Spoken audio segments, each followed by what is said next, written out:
Hey, folks, welcome to the pre show. We say that every night. Nothing original about that. Welcome to the pre show. It's Monday. We are all set up and ready to fly. Make sure my sound is up. Oh, I wanted to check one thing. I saw a tad bit of the Sunday morning show and rebroadcast. I want to make sure my audio is set right. Internal microphone, no. That's why it sounded funny. There we go. That should be better. Thought the microphone sounded funny yesterday. I hope it wasn't like that for several different broadcasts. There we go. All right. We're just about ready to roll at 3 minutes after the top of the hour. We go live on the radio station. For those of you who have been here many times before, you know this. Whoa, hello. Oh, I jumped right off of my desk. All right. Get a couple of things in order here. My seat. We have 1 minute, just over 1 minute left. We go live.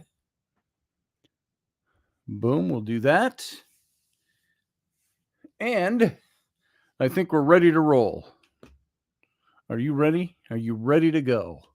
Hey, Randall Flagg, good to see you. 1 minute left. Less than a minute, and we go live over on the radio station, and we start this broadcast in earnest. There we go. I got to hit that big light because that is the studio light, not the radio broadcast light. There we go. Much better. Let's rock and roll. That's right. Here we go. We're going dark. Be right back. Sit tight.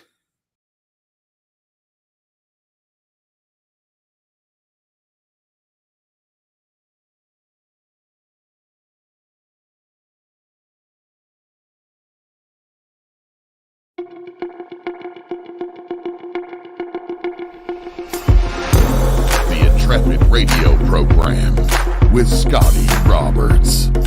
Intelligent talk.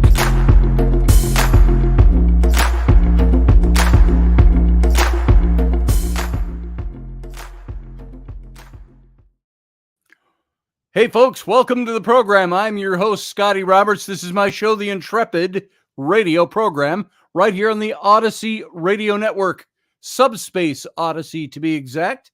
You can find us over at odysseyradio.com. That's ODYSY radio.com.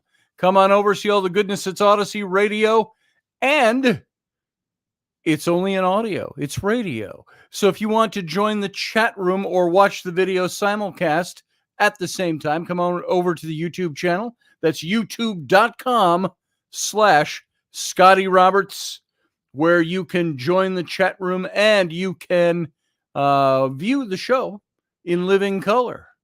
And so thank you for being here. Everybody, if you are not a member in either place, if you're not a member over at my YouTube channel, hit the little join button below. You can see how you can become a member.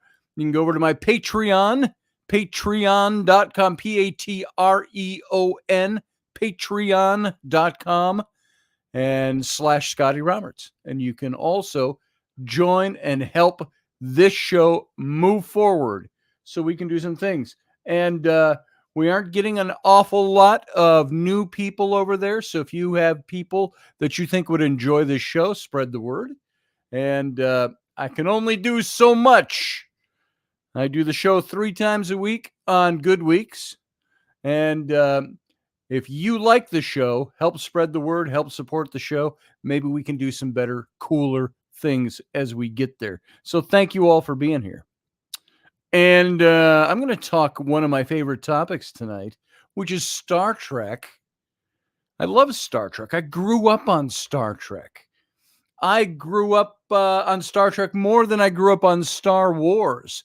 Star Wars did not hit the theaters until I was, let's see, it was the summer of 1977. So I was to turn 17 years old in November of 77. So I was 16 years old. I was a junior in high school when Star Wars hit the big screen for the first time in 1977. And I loved it. We saw it a bunch of times. And then, of course, The Empire Strikes Back came in 1980, I think it was, 79 or 80.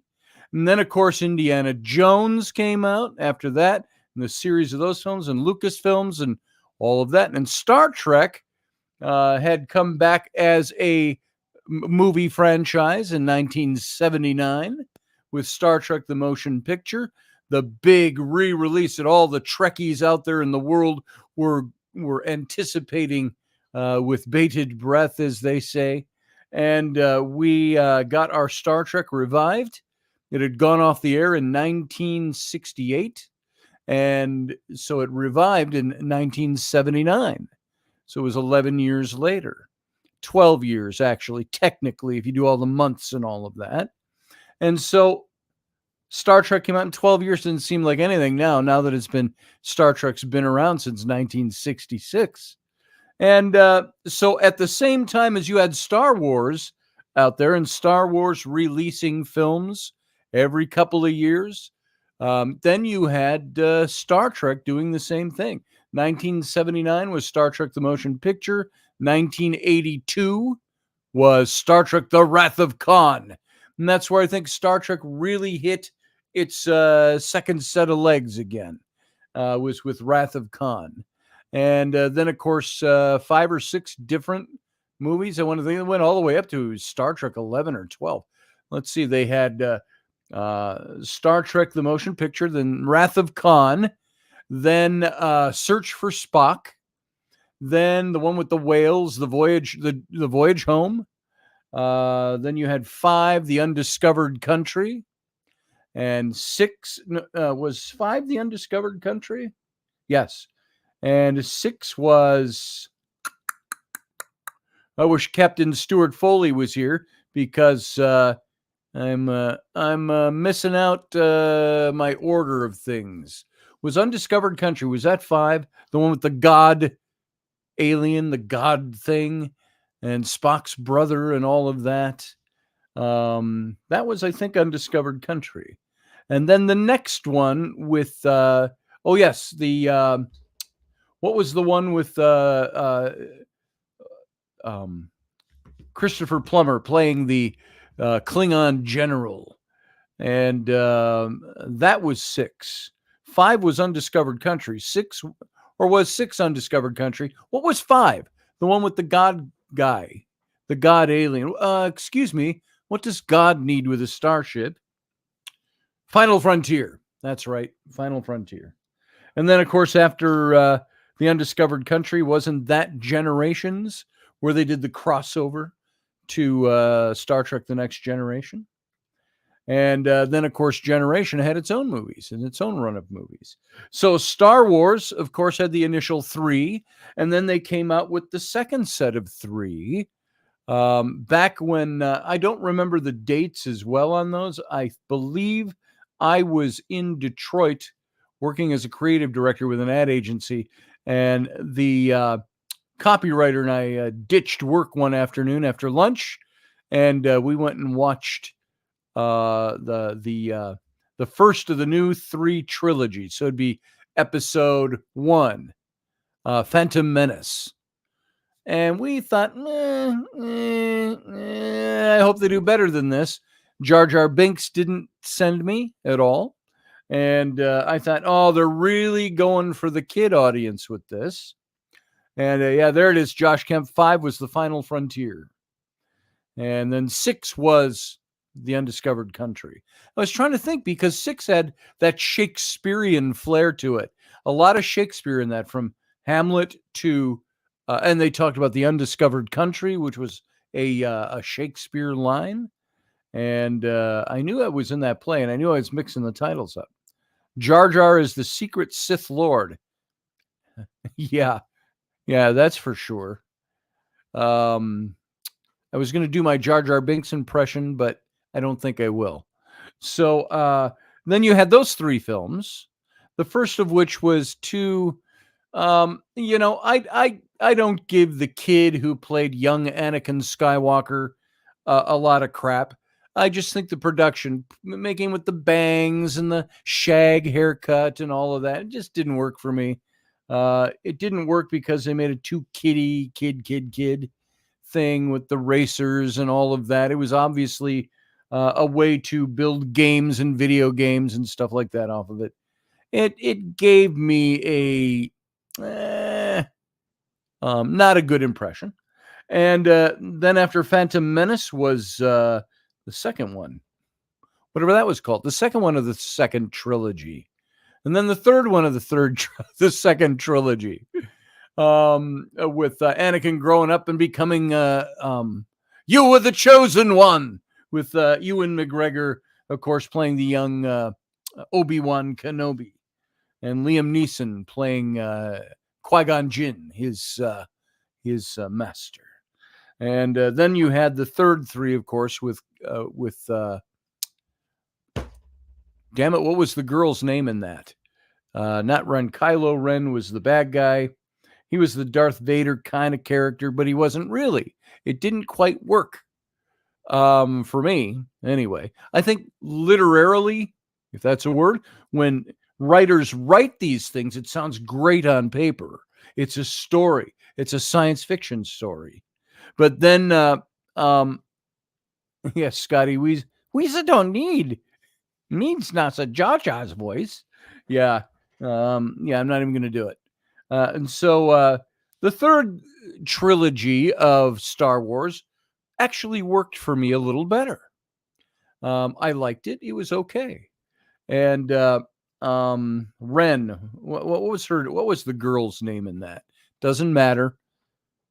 But see, that's the impression it made on me. I'm not even remembering the character names like I used to remember the character names of everything else. Star Trek and Star Wars. All of that palaver there to say that I grew up on the original. I am old enough. I am on that cusp between baby boomers and what was the next generation after baby boomers? It was the Gen X. So it was on the cusp. I was born at the tail end of the baby boomer era, late 1960, November of 1960. And so I was 6 years old when Star Trek hit the airwaves, just about 6 years old, and just about 8 years old when it went off the air. And then I grew up on continuous reruns of that, and could have quoted any episode. I knew all the titles. I still could name most of the titles for you. And the ignored generation, says Randall Flagg. Yeah, we were the in-betweens. Adam Douglas, yes.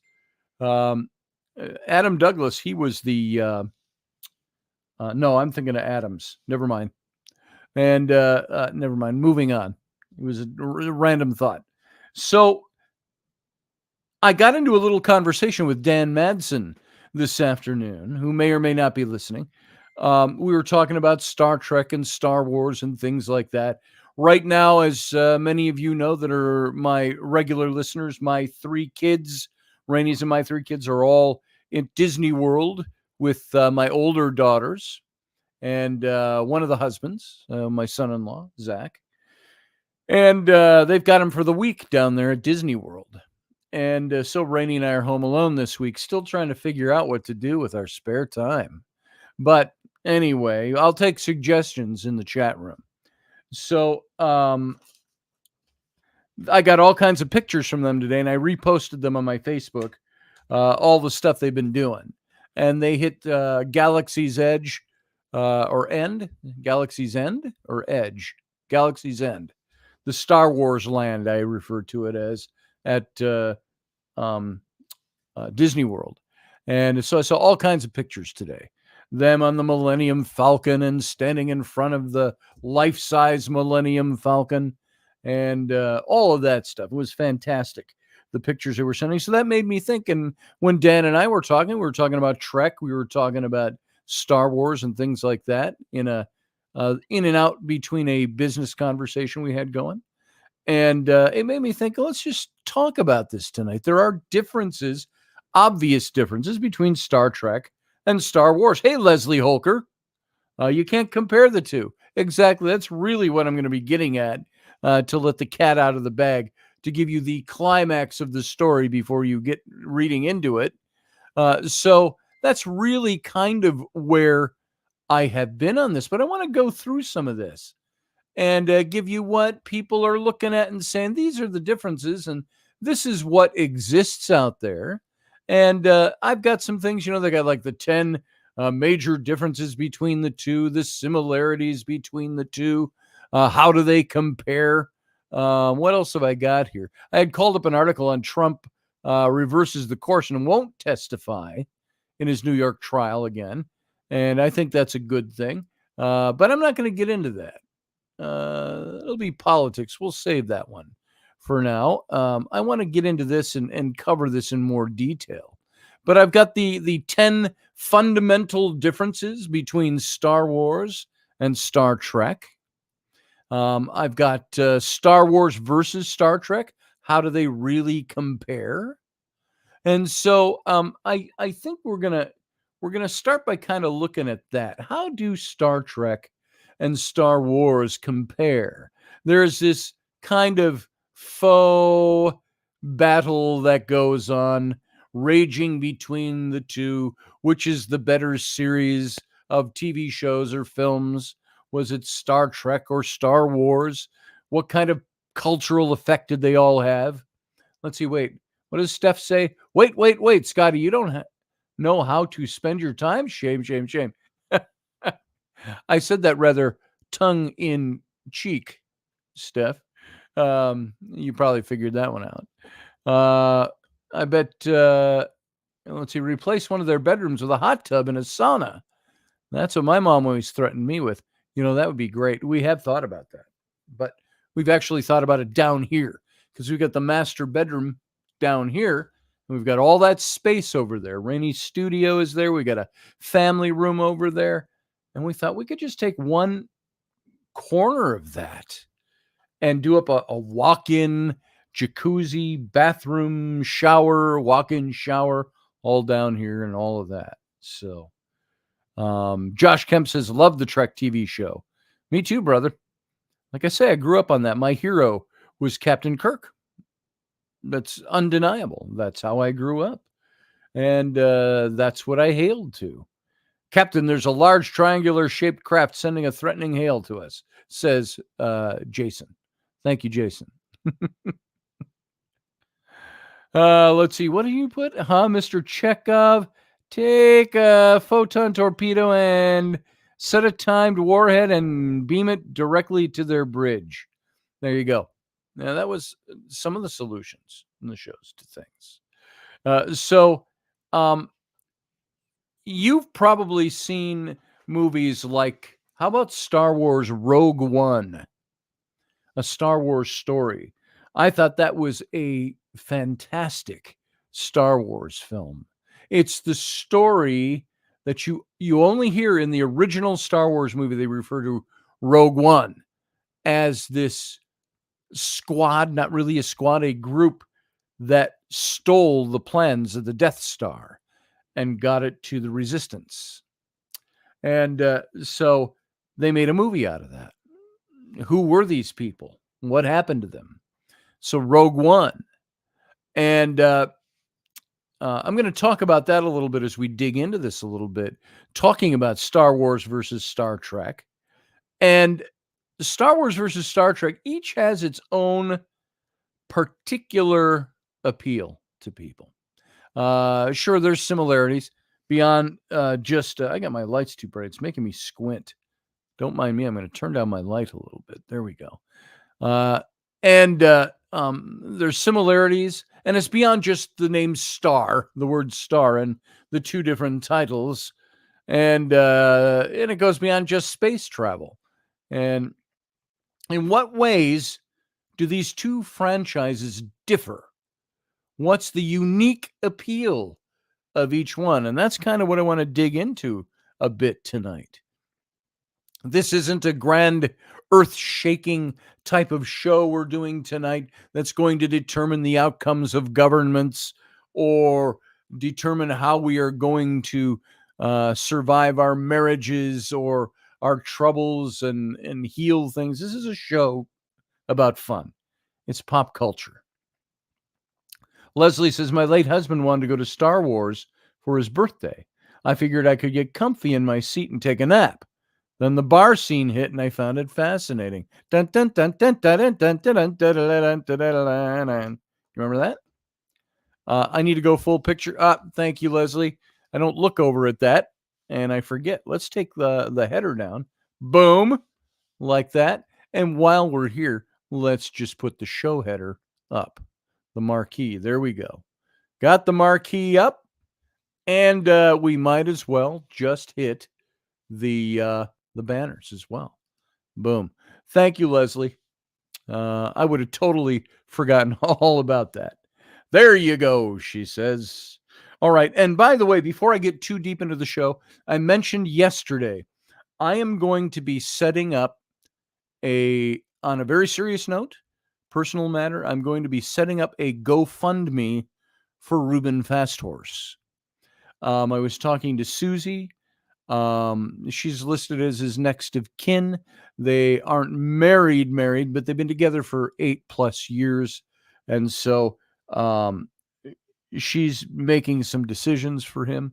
And they already took him off of ICU, and they're going to be putting him into a rehabilitation home.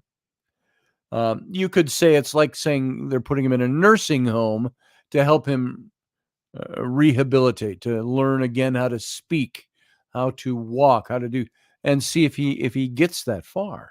And so they have a big insurance problem right now, and a lot of this is not covered. And so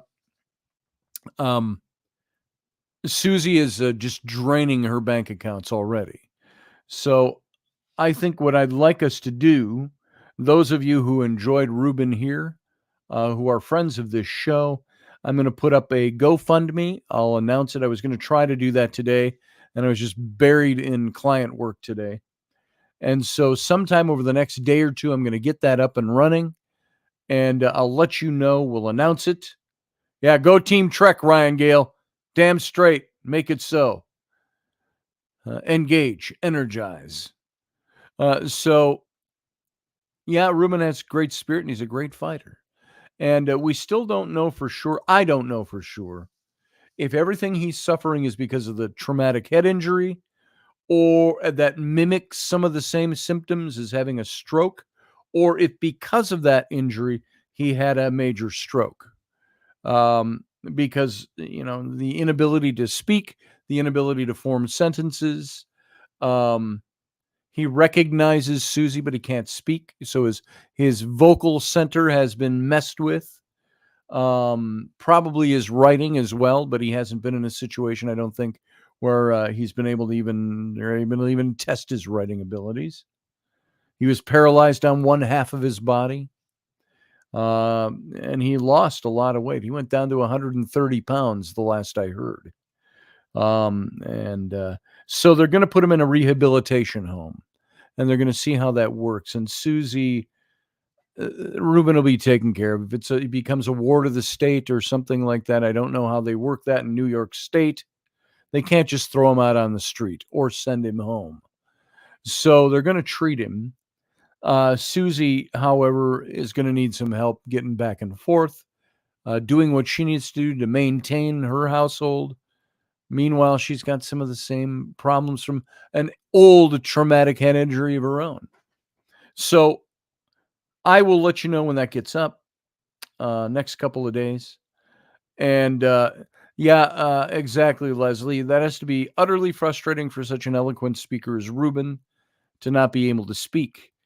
And yeah, that's the thing. You all know Ruben. If he can't speak and articulate without being confused now in English, He's a linguist and he teaches Lakota. I have no idea what has happened to his brain with that. Will he ever regain that? Everything he's learned for years about his native language. So Leslie says, I hope it's a home that actually gives a shit about rehabilitating him, not just making money off his presence. I do too. So we'll see what's going on in the next, hopefully this week we'll know how things are moving and I'll report in. And by Wednesday, I will hopefully have a GoFundMe set up. Anything you guys can do to help Ruben out, we'll leave that thing open. And I'm sure you can give more than one time to something like that. But we're going to set it up so to help Ruben out. It's not going to be indefinite, but it's going to be open. I'm planning to have it open for a while so they can draw off of it as they need it and that it can be replenished and so on and so on. So there we go. I'll give you more information as that becomes available as I get this thing up and running for them. So back to how these things really compare. For me, I love both of those franchises. I love their cultural significance. This is what they both represent. Their different approaches to storytelling. Star Trek gave us our favorite Vulcan, who we lost not long ago, just a few years ago. Leonard Nimoy died. And Star Wars gave us our beloved Princess Leia, who passed away. I don't even know how many years ago that is now, 5 or 6 years ago. And so pop culturally, they gave us entertainment. They gave us, look at everything Star Wars and Star Trek that exists out there. And you get an idea how it affected our culture, at least in the West, especially in the West, how it affected us on a pop cultural level. But there's also the more esoteric of how it affected us all. There was the 50th anniversary of Star Trek. That would have been in 2006. 2016 would have been the 60th anniversary of Star Trek. And all of that just passed. And there was more Star Trek movies that were out. They've now made new movies as of starting in 2009. J.J. Abrams took over the franchise. And that's where we had Chris Pine and Zachary Quinto reprising the roles of Kirk and Spock in Star Trek. Star Wars, we've seen all kinds of movies coming out, all kinds of series, animated series. That's right, Sarah. She died just a few days after her mother, her very famous mother.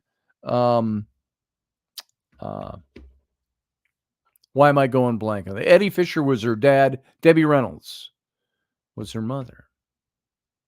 So I'm going to compare and contrast primarily Star Trek, the original series, and the original Star Wars trilogy, episodes 4, 5, and 6. And that's what I'm going to use to do my comparisons, because that's really where it all began for both of those franchises. And there's going to be a few tidbits from other movies and series and things, and all throughout the canon there. But we're going to look at the differences in story structure, the character relationships, the literary genres, the cosmologies, the religions, the time frames, governmental models, and the respective cultural contributions of each. And Dan Madsen, when he launched his Star Trek official fan club newsletter, he caught the attention of, and I don't remember how. We'll have Dan on again, and we'll do kind of a revival of the interview and the story of Dan and how he did what he did. But he got the attention of Gene Roddenberry, the creator of Star Trek. And so for his Star Trek official fan club newsletter, well, that's when he became official. Roddenberry, he had the first license to create something like that. And he went from a Xerox folded in half stapled newsletter into something that was full color magazine. And he built his own little empire out of Aurora, Colorado. And that's when I met Dan, in 1982, 83 maybe. It was the year I met Dan. And he was at the height of his beginnings. And then, of course, it wasn't through the same people, but he met, and I can't remember how he told me he met George Lucas and Spielberg, but he landed the licensure to do the Star Wars official fan club magazine. And he went on to do more of those, and he did the Lucasfilms magazine. He did the Indiana Jones magazine, and he did all these different fanzines. And he had at one time about 150 people working for him. And they had their own store where you could, this is really pre-internet of going on and just ordering anything you want online, like at Amazon. This was a store through their magazine, and you could buy all kinds of cool stuff, Star Trek memorabilia type of stuff, and toys and all of that. So, Sarah, why are you pushing me to get to the list? The list isn't even the first part of what I'm doing here tonight.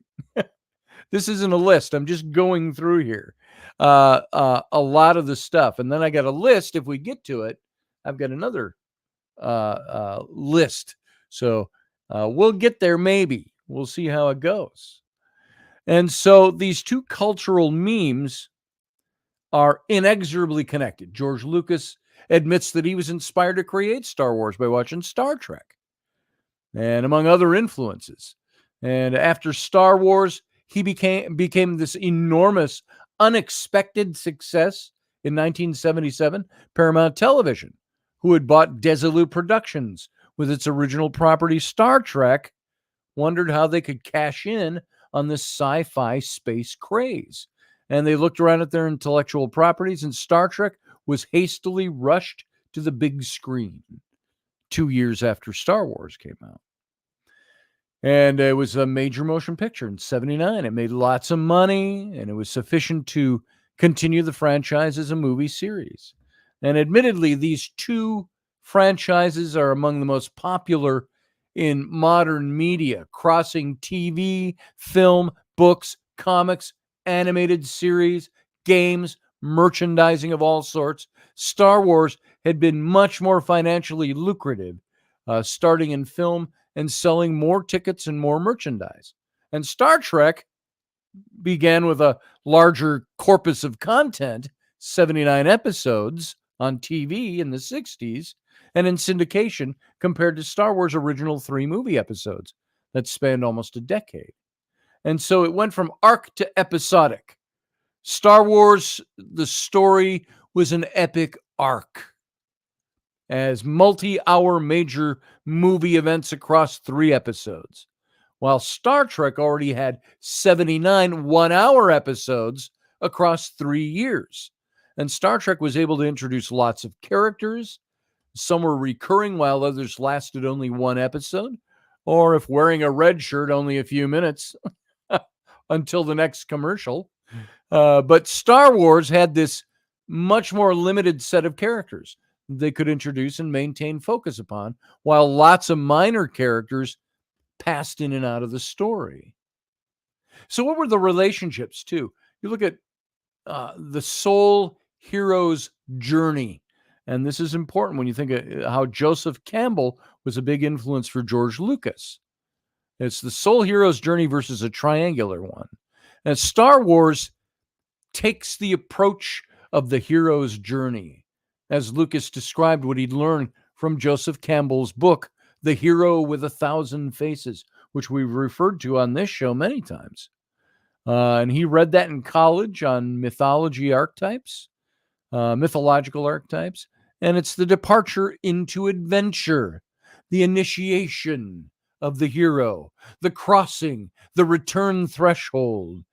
It includes Luke's struggles through adolescence on Tatooine, which you only see a little bit of that. You know, you see him already as the teenager that leaves. You see the temperatures and the challenges of epic struggles, the striving for competency, and the reconciliation with the father figure, the apotheosis, and the ultimate success. And so in that sense, It's the story of a singular, solitary individual, Luke Skywalker. In the case of Star Wars and the initial trilogy, the whole story is the arc of Luke Skywalker. Now, later, after all 9 movies were made, it was Lucas who said, I really intended this to be an arc about Anakin Skywalker. I don't know if that's how he originated it, but he said he always had 9 episodes in his head for these movies. Just didn't know how it was going to go.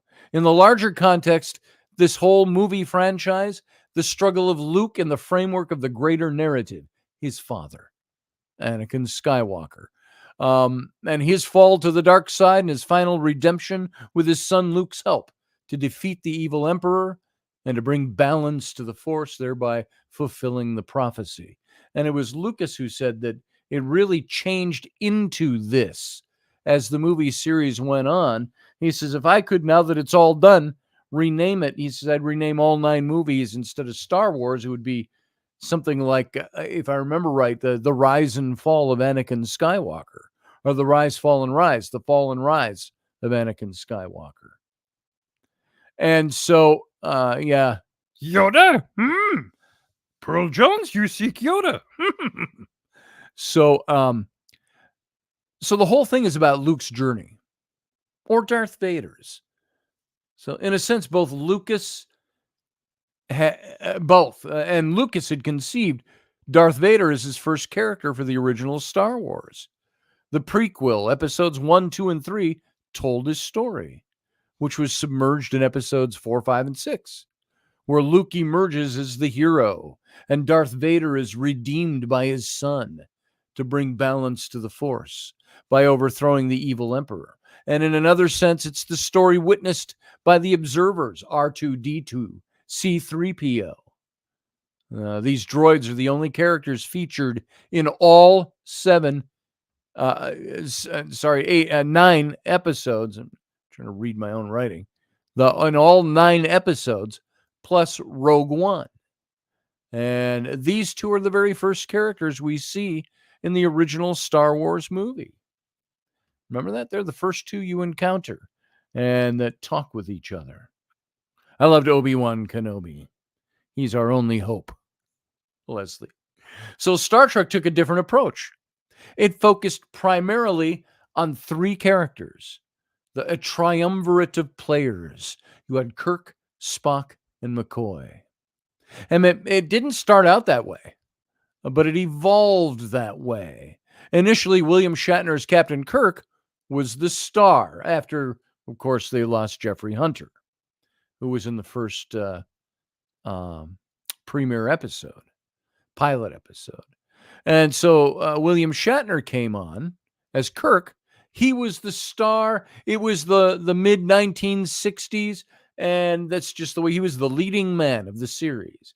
But Leonard Nimoy's Mr. Spock became so popular a character that he almost overshadowed the intrepid Captain Kirk.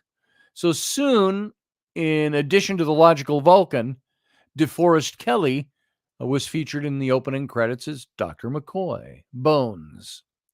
And so the evolution of their relationship between these 3 allowed such characters to bloom differently. And with Shatner's robust and vocal portrayal of the captain, in contrast to the rather internal portrayal by Jeffrey Hunter as Captain Pike, which, by the way, Anson Mount has done a fantastic job.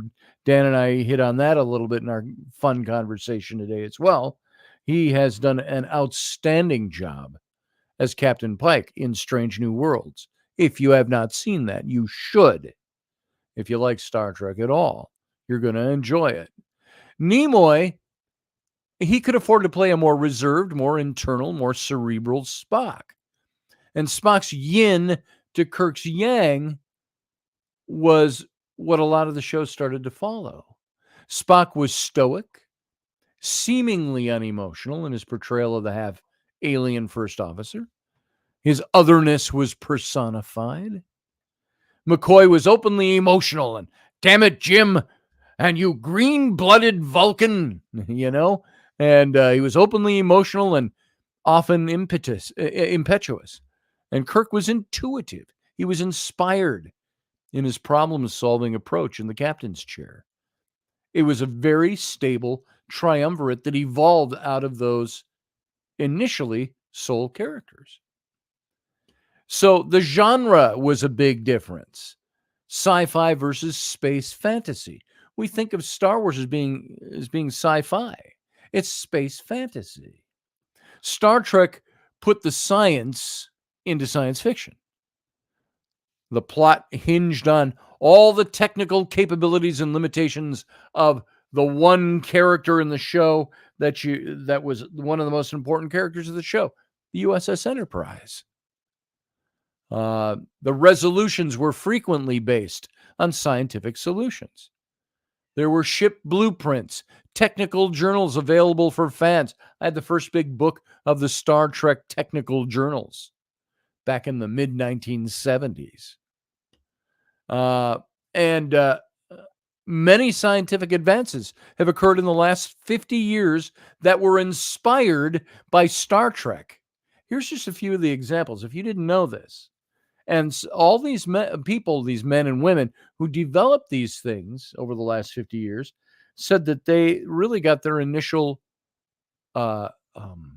calling to do what they did because they were fans of Star Trek when they were kids.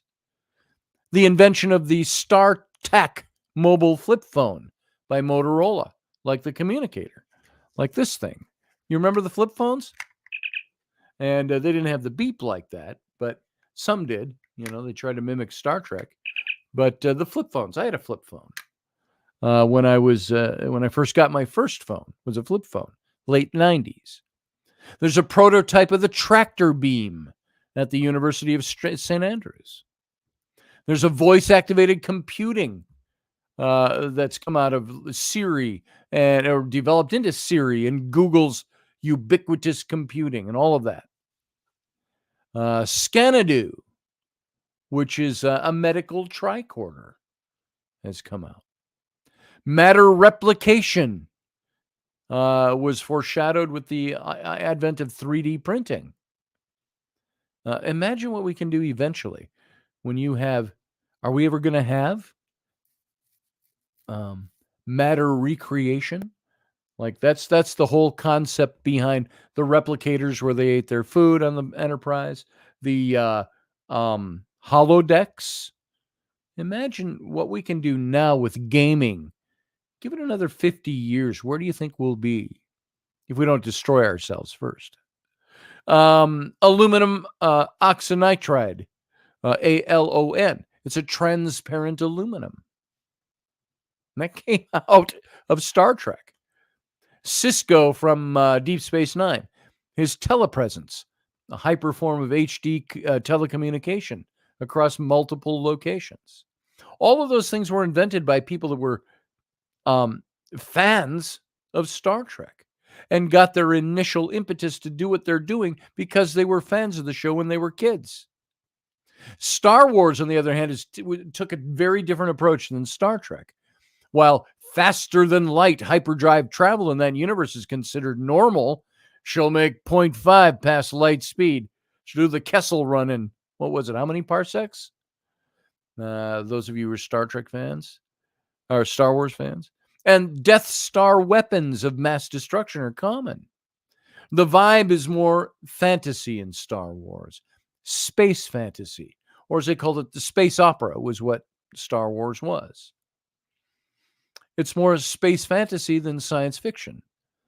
It's true that it pays tribute to all the older science fiction adventure serials of Flash Gordon, Buck Rogers, stuff like that, with its text scroll at the beginning of each of the Star Wars saga movies, and noticeably absent from the anthology movies like Rogue One. However, it's more attuned to mythic fairy tales in space than traditional hard science fiction. More accurately, it's called the space opera.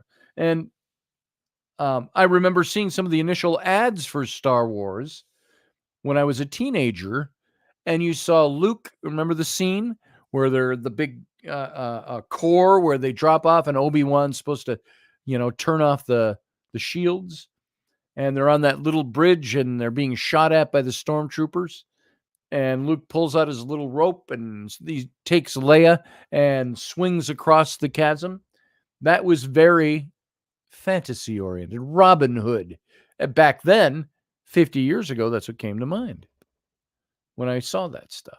So there's a move toward the more mythic and noble weapons of a bygone era in Star Wars. It's not just ray guns or phasers, as they were called in Star Trek. You had the lightsaber. This is your father's lightsaber. Remember Obi-Wan Kenobi giving that to. And of course, there's all kinds of jokes that have come out of that since the other movies. This is your father's lightsaber. With it, he killed 300 children. So moving away from that for a minute. So it was a noble weapon rather than a blaster, which is what Han Solo wore. Smuggler, pirate.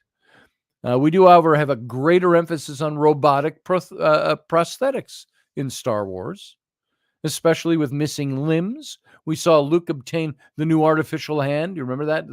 The droid is putting pins to it to make sure all the fingers work, and that he had feeling in them. We saw Luke, he obtained the artificial hand in episode 5. And in the prequel, Anakin, Darth Vader, gained hands, legs, respiratory apparatus in episode 3. And while robotic and android creatures pop up in various episodes, it's not until Star Trek The Next Generation that we have an android bridge crewman in the character Data. And Star Wars has androids everywhere, or droids, they called them. Man, these are the droids you're looking for. So also in Star Wars and Star Trek, you had cosmology, show the differences. The physics versus the psi, PSI, the psi. If science is the major in Star Trek and space fantasy is the major in Star Wars, there's a fundamental cosmological difference between the two universes. Star Trek leans more on physics and astronomy. As Scotty would say, you cannot change the laws of physics. I've got to have 30 minutes. You can't change the laws of physics. Star Wars asks a similar question, but comes up with a completely different answer. There's no cultus of religion in the first Star Wars movie, but we do hear Admiral Motti in the first movie say to Darth Vader on the Death Star, "Don't try to frighten us with your sorcerer's ways, Lord Vader. Your devotion to that ancient religion has not helped you conjure up the stolen data tapes or given you the clairvoyance enough to find the rebels' hidden fort. ... As Darth, puts the stranglehold on him with the Force. And he replies, I wish I had the bass voice of Darth Vader. I find your lack of faith disturbing. So Star Wars suggests this psychic level of reality, and it's beyond the observable empirical science. Luke is encouraged to trust the Force, Luke. Turn off your tracking device. Trust the Force. Rather than his targeting computer by Obi-Wan Kenobi as he approaches the reactor exhaust port at the end of the first movie. So there's the whole science or physics versus the phi, the PSI, the psi. Then there's religion itself. Do you know that there is a Jedi religion that was founded? Great Britain, I think, is where it first started. And they're very serious about that. I got a book on it over here. And I got it for Flynn because I thought it was really interesting. I started looking at it. It's a pretty serious book. So the religion is negative versus positive. Beyond the science versus psi issue is the topic of religion. Star Trek looks upon organized religion really rather negatively. It kind of reflects the attitude of a lot of scientists of the day. And Star Trek creator Gene Roddenberry was a far cry from being an atheist. He was raised Southern Baptist. His mom took him to church each week when he was young. However, from his teens and onward, he dismissed it all. And he dismissed all organized religion. Roddenberry said, "It's not true that I don't believe in God. I believe in a kind of God," he said. "It's just not other people's God. I reject religion. I accept the notion of God." That's what Roddenberry said. And he would have called himself a humanist. Nevertheless, when Star Trek featured religion, it was either unflattering or negative. And it was always something that I had a quote of Spock's that I don't have in front of me now. We put it on a coffee mug. And it says, "I find it highly illogical." I wish I had that in front of me so I could read the quote. I'm going to see if I can find it very quickly. If I've got that mug up on my Etsy or not, I don't know. And which you can go to my Etsy page and buy products over there. Just saying. Etsy.com/shop/son of a patriot. If you were asking about it. So let me go look at this. I want to get to, it's got like 8 different clicks to get there. Let's see if I've got it up here. And if I do, I don't. It's gone. It dropped off. Maybe it'll come up in my head a little later and I can quote it for you. But here are some of the episodes that Star Trek of the original series give you an example of how they treated religion. In the show The Apple, remember this was with Val, the big cave that looked like a serpent, and all the people with the white skin or the blue skin and all that, and they had to do what Val said. And primitive natives on this planet are required to make sacrifices to their god, Val. He's a dragon-like idol that is the face of an underground computer. And of course, it all gets back to computers, doesn't it? I'm going to see if I can find this from The Apple. Let's just see if that quote is here. These are some of the things that Spock said in that show, The Apple. Let's see. "Precisely, Captain, and in a manner of speaking, we have given the people of Val the apple, the knowledge of good and evil, if you will, as a result of which they too have been driven out of paradise." That's him talking about that. And he said something about how he found it highly illogical that someone would worship. And it's not coming to me. So I'm going to skip it for now because I can't think of it.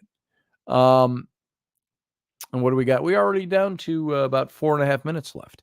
But the next one was "Who Mourns for Adonis?" That's the Greek god. Apollo is actually a space traveler of this race. And the god Apollo requires worship. And Kirk says they have no need for the gods, finding the one sufficient. Kirk said, "We found the one sufficient." Monotheism being expressed in Star Trek by Kirk.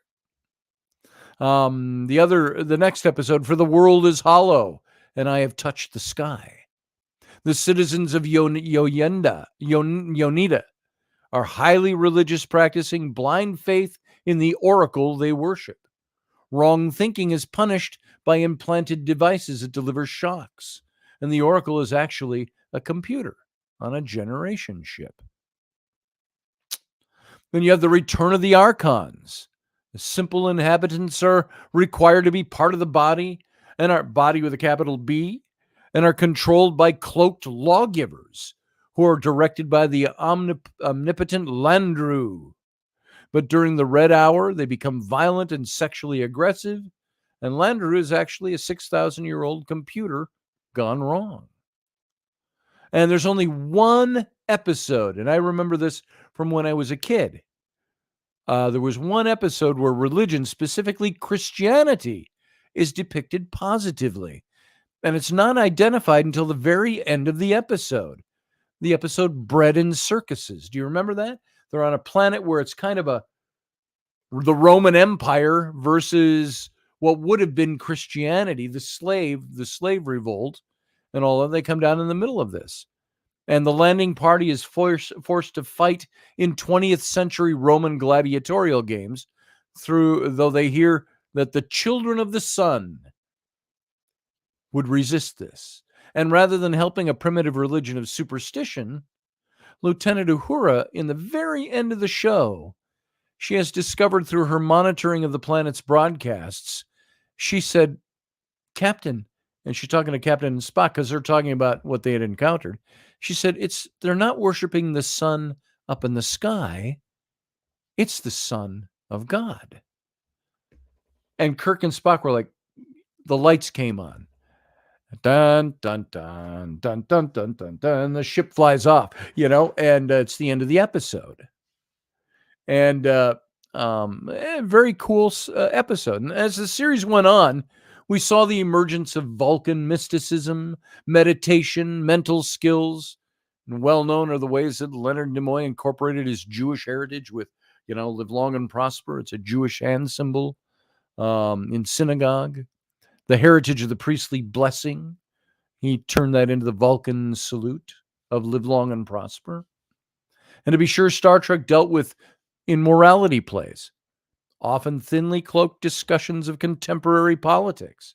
And it wrestled with issues around colonialism, with its prime directive to not infect primitive civilizations with advanced Federation technology. Star Wars was positive toward religion. And this is the last mini point we've got to take. But Obi-Wan Kenobi first tells Han Solo about the Force directing a lightsaber. And Solo replies incredulously, I've flown from one side of this galaxy to the other. I've seen a lot of strange stuff, but I've never seen anything make me believe there's one all-powerful force controlling everything. There's no mystical energy field controls my destiny. It's all a lot of simple tricks and nonsense.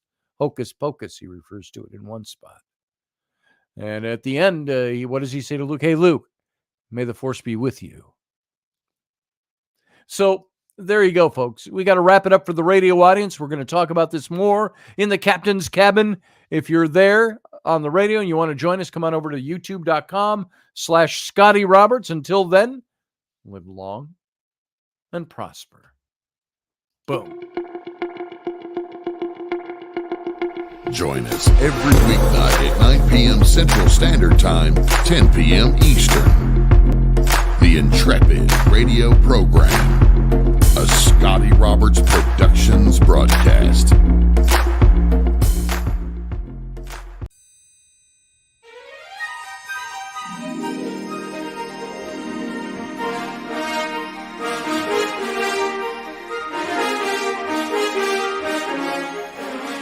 Hey folks, this is Scotty Roberts, and this is the Intrepid radio broadcast.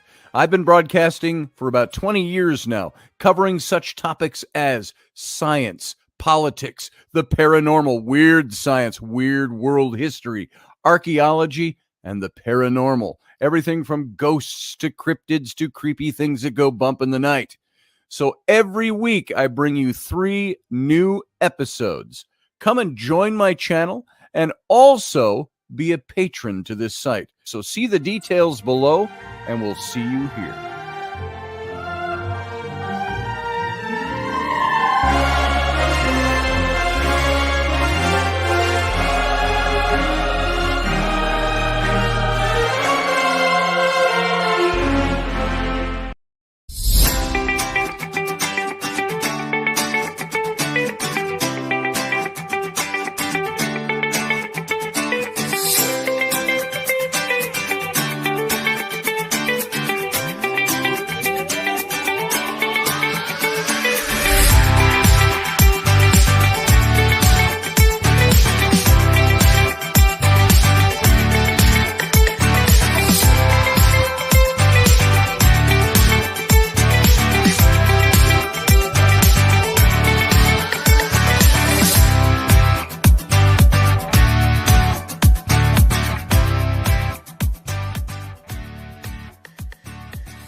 Well, welcome back to the Captain's Cabin, our little after show.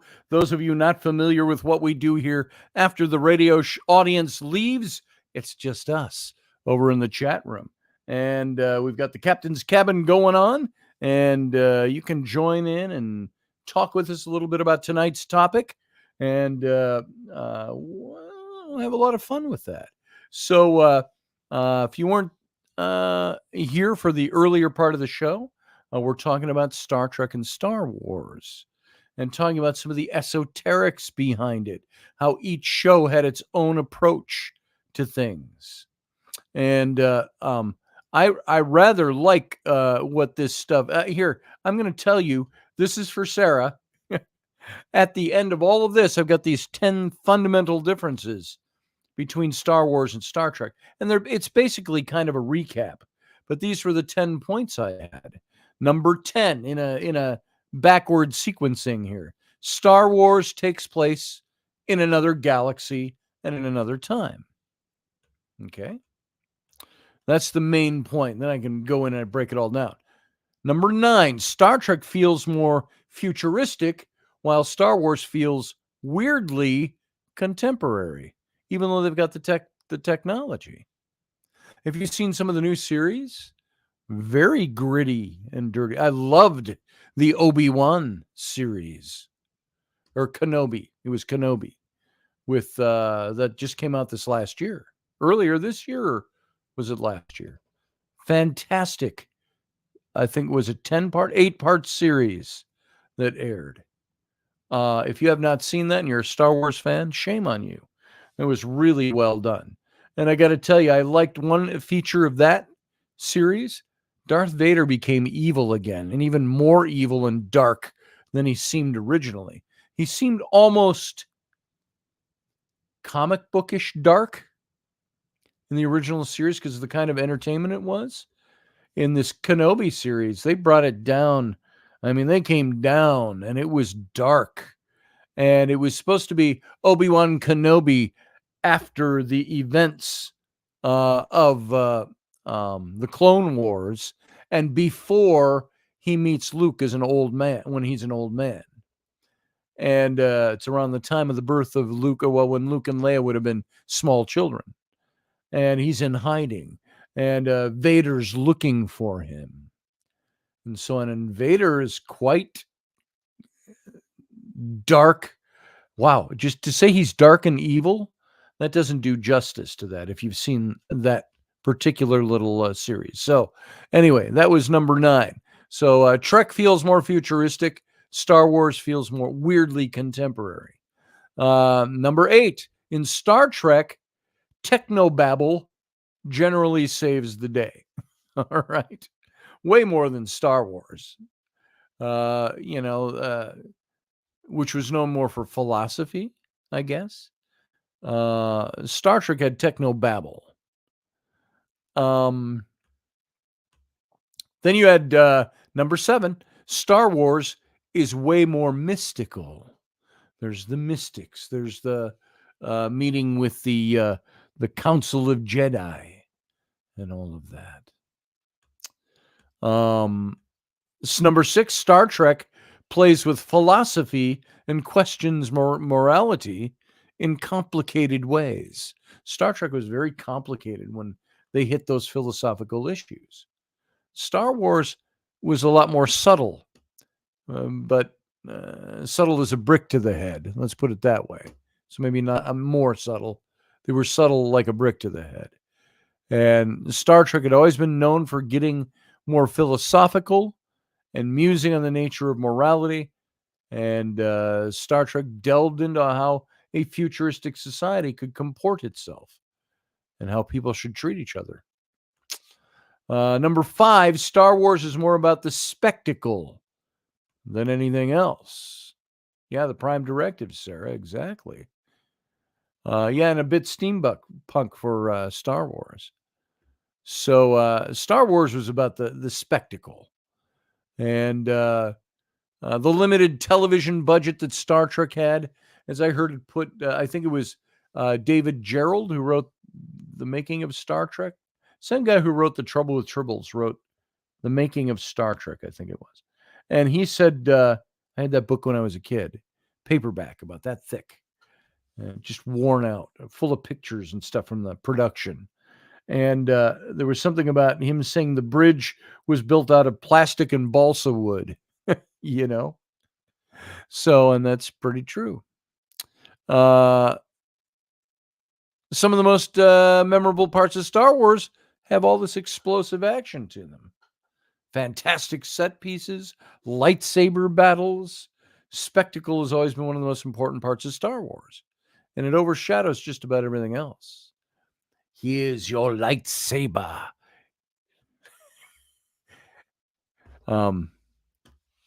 What did he say? Take your lightsaber, strike me down with it. The Emperor. So, number 4, Star Trek characters are frankly, even though you have aliens represented, they're much more realistic. One of Star Trek's strengths over Star Wars is how realistic the characters can be in comparison. And how much more screen time Star Trek characters get than Star Wars ones. With Star Wars, there's not even enough time to get too far into the characters. And even the TV shows concentrate more on the action than the characters for the most part. So Star Trek characters go through so much more than Star Wars because there's more content just by virtue of the kind of production it is. And this makes the characters more realistic, allowing the audience to understand them and their completeness better, their complexities. So, yeah, Riker came into his own when he got the beard. I would have to agree. Yeah, Samuel L. Jackson wanted a purple lightsaber, so Disney gave it to him. Lucille Ball saved Star Trek when all of the studios panned it. Well, Star Trek had done under CBS. They had done their first pilot with Captain Pike and Spock, and the TV censor boards had said too sophisticated and deep for the public mind. That's what they said of that. And it later came out during the series as the 2-part, the Menagerie, when Spock kidnaps his old captain, Captain Pike, who's incapacitated. And so it eventually aired, but in 2 parts. So it was after that first pilot that they were going to shit can Star Trek. They were going to put the expense into doing another one. And Lucille Ball came along and said, Desilu Studios, we'll buy it. And we'll take it. We'll do it. And they did. So Star Trek exists today because of Lucille Ball. So I love Lucy. Whole nother meaning for Star Trek fans. So what does Lucky Stone say? Star Trek pilot. A woman is second in command? Impossible. Exactly. And there were so many stereotypes that they broke with that show. A woman is second in command, an alien who had a major role. And Spock wasn't as major a role in the original series as he became. Remember, he wasn't the first officer in the original. He was the science officer. And there were other things, you're talking during the Cold War, and you've got a Russian ensign on the bridge. And you've got a Japanese man 20 years after the end of World War II on the bridge with Sulu. You had, of course, Nichelle Nichols playing Uhura, a black woman on the bridge. And that was just unheard of in the late 60s. So, yeah, Sneakers was a good movie. I remember that. It was a good show. And let's see. Schwartz, J.P. Schwartz, lightsaber, other names for the male anatomy that were used jokingly. That's why I made the water comment. It didn't go over well. Oh, I missed it, so I couldn't comment on it. I'll have to look that one up back there. So, yeah, Riker directed Generations with Shatner and Picard, one of the best that they've done. That I like that. I thought the best Star Trek movie. If you were to rate them all, it would have to be the sensation that Wrath of Khan made. My opinion. That was the best Star Trek movie. I thought the next best one was The Undiscovered Country with Christopher Plummer playing the Klingon general. I also thought First Contact, which was directed by Jonathan Frakes, was pretty amazing. And Dan and I were talking today about season 3 of Picard. And Dan actually said to me today, he says, you could throw out seasons 1 and 2 of Picard. He says, once season 3 hit. Season 3 was probably the finest. If you have not seen it, I'm going to tell you this, and you got to trust me on this. You got to trust my word on Star Trek. And Dan would say the same thing. Season 3 of Picard was probably the finest season of Star Trek ever made since the original series. Yeah, First Contact was superb. Fantastic film. Jonathan Frakes did a lot of directing in Picard. And Patrick Stewart wants to do another Picard movie. He wants to reunite the Next Generation's cast for one last go, he says. He says, while I still can do it. So he's really pushing it. And I think it's going to happen. And as a motion picture. And so, yeah, a lot of good stuff. Chemistry and nostalgia, says Sarah. Yes. And Jonathan Frakes, I would love to see him direct that movie. If that goes into, if a Picard movie goes into production. I love what Riker became under the tutelage of Frakes directing. And why am I skipping out on his name? The guy that's the head of the production now of Star Trek, like the new Gene Roddenberry type. Under his hand, Picard season 3 became what it became. And Riker became this incredible character. Very deep. A lot of depth to Riker. There it is, Metellus. And as long as he's in control of a Picard motion picture, I think it can do no wrong. So, number 3 in this list of 10 I had, number 3 is that Star Wars is all about war. There's a big difference with Star Trek right in its name. The word war instead of Trek. That was one of the great lines from First Contact, too. When he finds out they're all from the future and part of the Federation, he says, so you're all on some kind of Star Trek then, right? It's a great line from the movie when he's trying to figure it out. Zephyr Cochrane. Anyway, so the only parts of Star Wars that canon that hasn't really entirely dealt with the war are The Mandalorian and The Phantom Menace, those two. And both of which have this conflict, looming war at their core.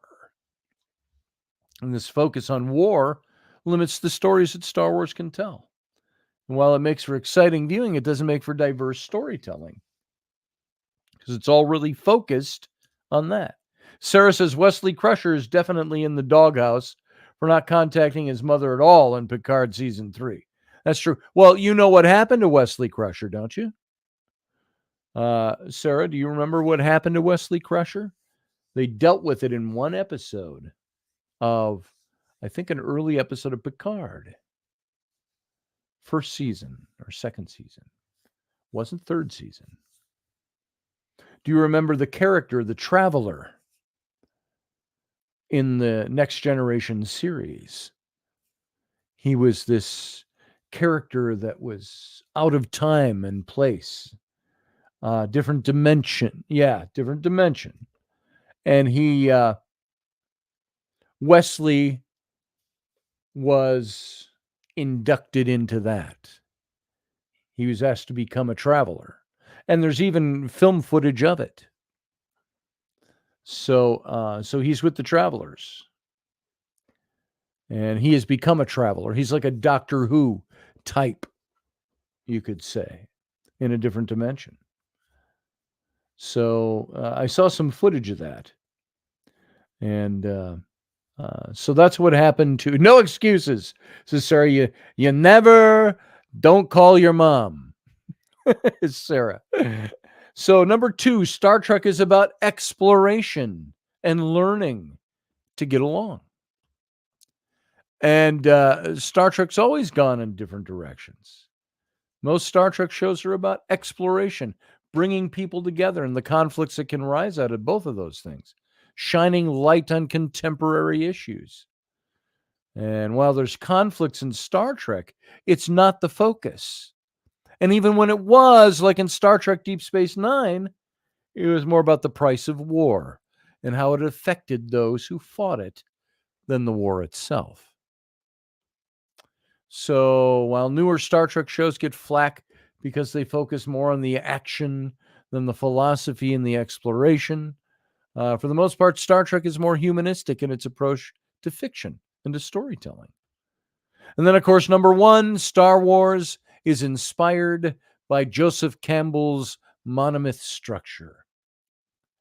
When Lucas wrote Star Wars, we alluded to this earlier in the show, and he structured the story, he borrowed heavily from Joseph Campbell's Hero with 1,000 Faces.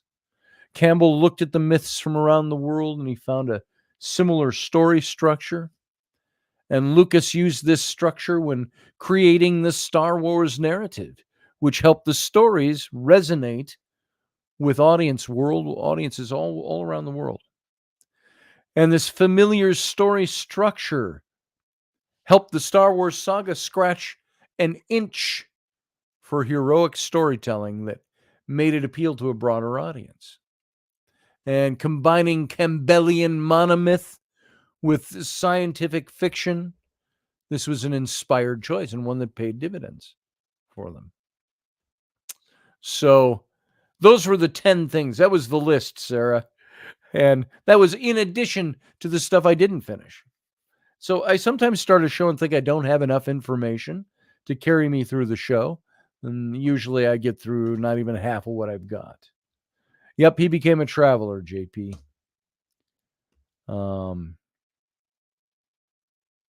Yeah, we've already had the Bell riots, quote unquote, says JP. Bring on World War III so we can get warp drive and first contact with the Vulcans. Boom.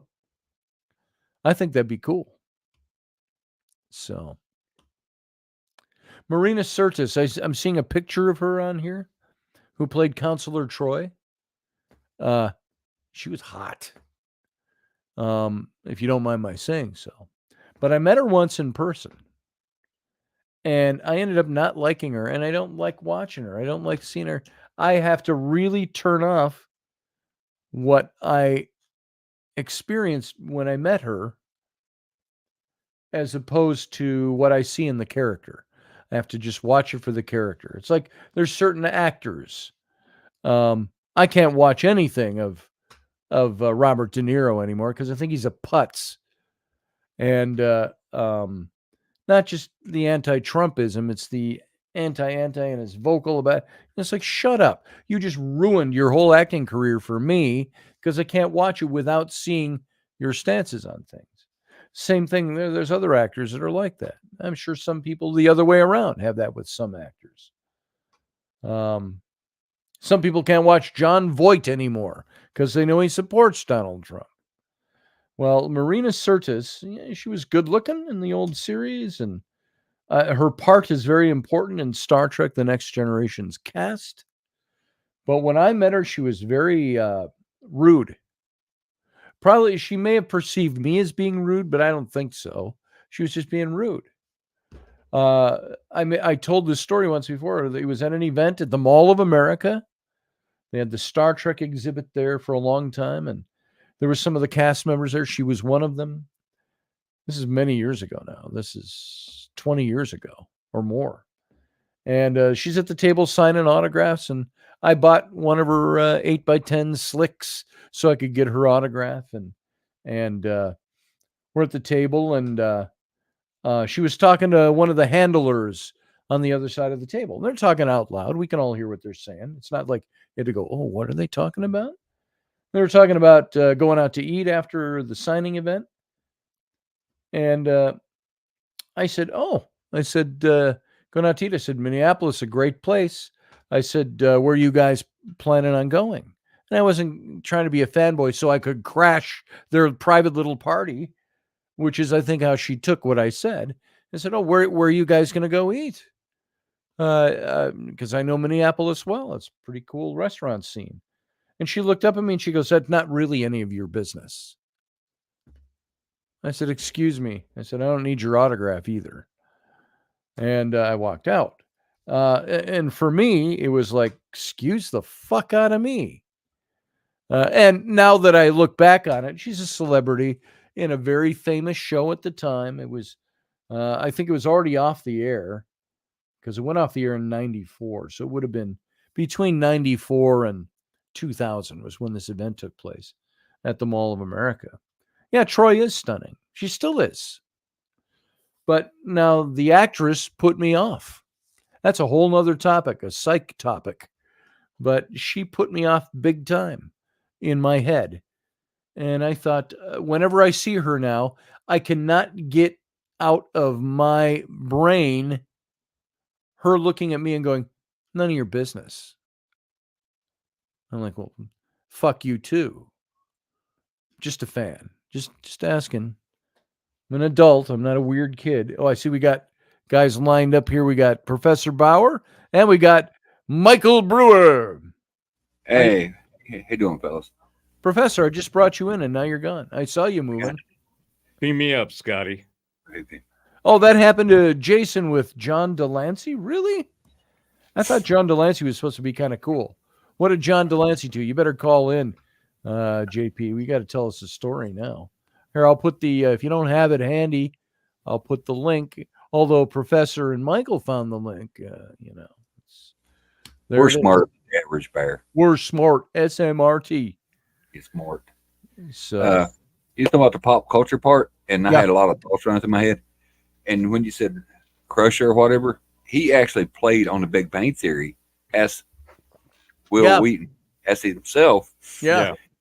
And what really got me was they said the guy who played Shelton didn't know shit about Star Wars, Star Trek, or any of that. Nice. That he was just good at reading and writing a script.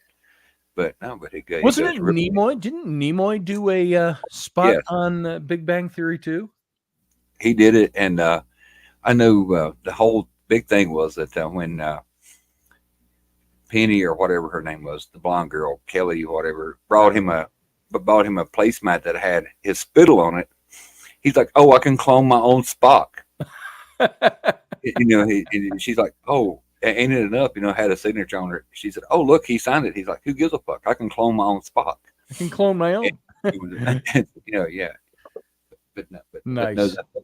But you think about it, these two series opened up a whole realm that even the Sci-Fi Channel. That's what, at one time, everybody got into, and that's what lets me know that we're into the information age right now. Yeah. Everybody wants to push the boundaries of the next possible thing. I've seen a lot of things. JP probably has too. The problem, though, is Sci-Fi Channel went a little too full tilt boogie with the shitty B movies. And Same thing happened to MTV back in the early 90s when they went from music to God knows whatever they are now. Yeah. But they have been a part of a lot of major movies. Apparently they've got MTV Productions, and I see their little stamp of... There was something they had, angsty. I want to call it, this is a longer title than I'm sure the working title, but angsty goth teenagers travel around in an RV. and make angsty comments about everything. That was the working title in my head, and I saw a couple of those, and it was all right. Well, I tell you what, actually, I've been watching an MTV series or an MTV Studios series here lately. It's called Lawmen, Bass Reeves.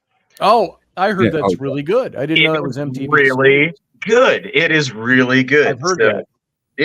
Maybe this will be a redeeming kind of thing for MTV. Yeah. Well, everybody's going to pick on us for no longer showing music. We might as well do something productive.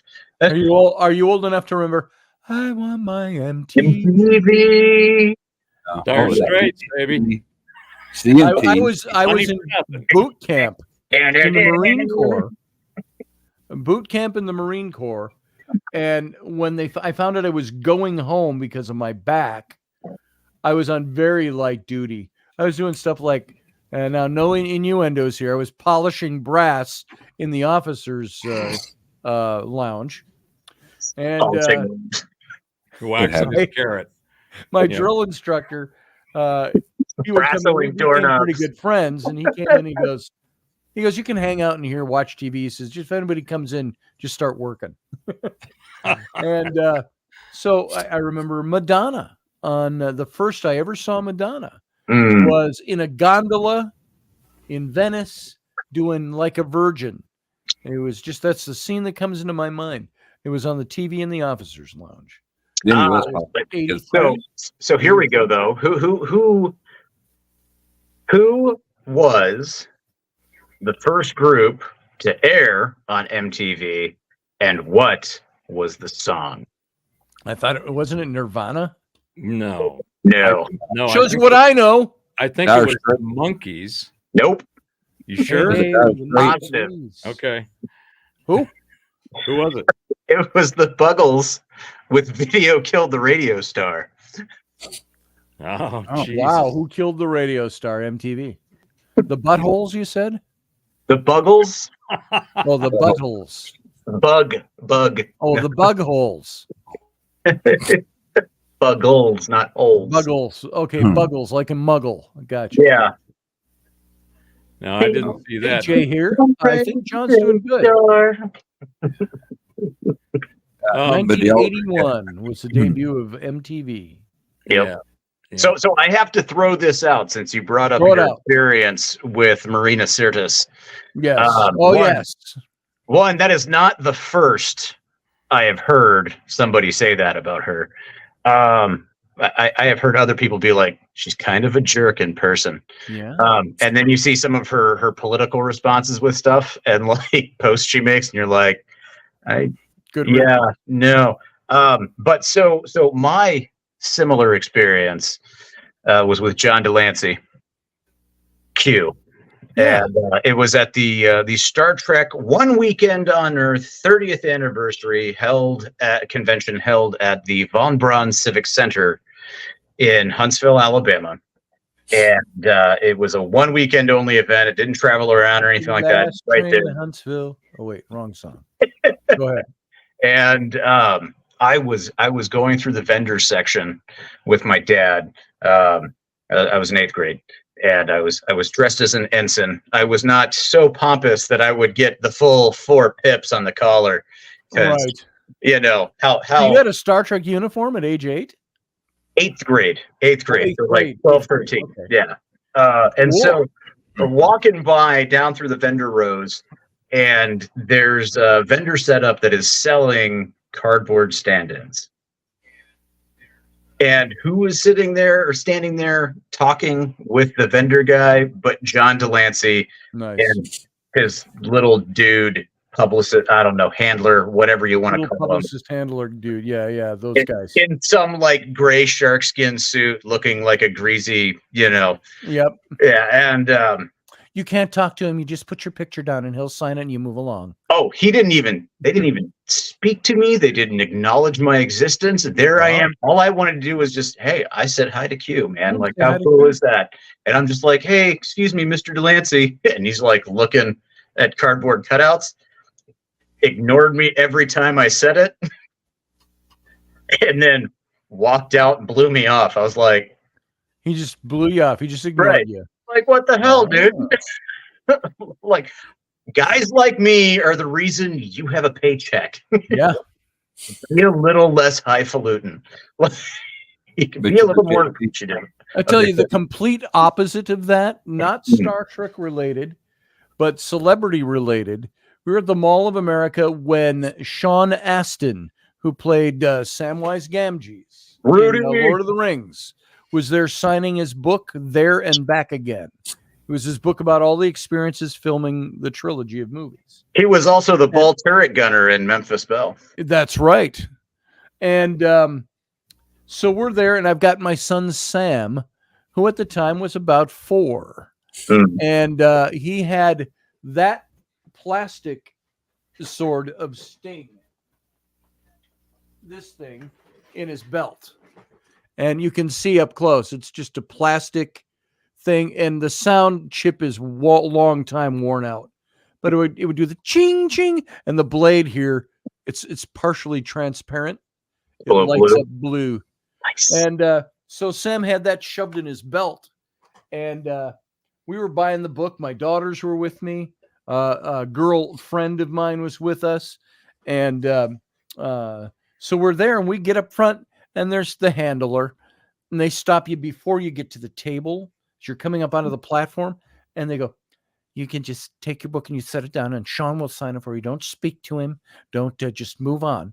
And I'm like, "Fuck you," was my reaction. But you go along with it. You do the rules, and so we get up there, and he's sitting and he's signing, and he looks up and he sees Sam, and Sam is so bashful, even though Samwise was his favorite character, the namesake. I mean, he was running around doing Samwise and all of that when he was 4. And he had this belt, and I'm holding him. He wanted me to pick him up, and he's got his head on my shoulder, and he's looking that way, not looking forward. I go, "Hey, Sam," I said, we're here with Samwise. And we get up there, and much to his credit, Sean Astin looks at Sam, and he goes, "Well, hey there." He says, "Did I hear your dad call you Sam?" He said, "What a fantastic name." "Is it really Samwise?" he said. And I got Sam to look, and he goes, "What's that in your belt?" And he goes, "Can I see that?" And he pulls this out, and he goes, "That's Sting." He says, "That's gotten me out of a lot of messes." He says, and he stood up, and he reaches over, and he pats Sam on the back, and he looks at his sword, and he talks to him. I can see the handler who had just told us, "And don't stop and don't talk to him and put your book down." He's over there like going, we've got a line here, Yeah. And Sean asked, like, "I don't care. I'm talking to this guy." And so he was the total opposite. Oh yeah, no, and it's great. It's great when celebs are like that. Well, and so at that same convention where John Delancey was a tool and will forever be a tool, in my eyes, no matter how good of a job he did in Picard season 3. Let's see, Janice Rand, the gal who played Janice Rand, yes, and then Uhura. Sulu, so Takei was there. So yeah, you had God, what is her name that played Janice Rand? I can't think of it. I gotta look it up. It wasn't Majel Barrett, because Majel Barrett, Roddenberry was Nurse Chapel. That was Roddenberry's wife. Yeah. Janice Rand, Grace Lee Whitney. Yes. So she was there, and then it was Nichelle Nichols and George Takei and several other people down the line, all on a table. I had nothing to sign, right? Like, I didn't, have all kinds of memorabilia. Right. I was a kid on a budget, and things like that. And you didn't stick your arm out or offer a chest? No.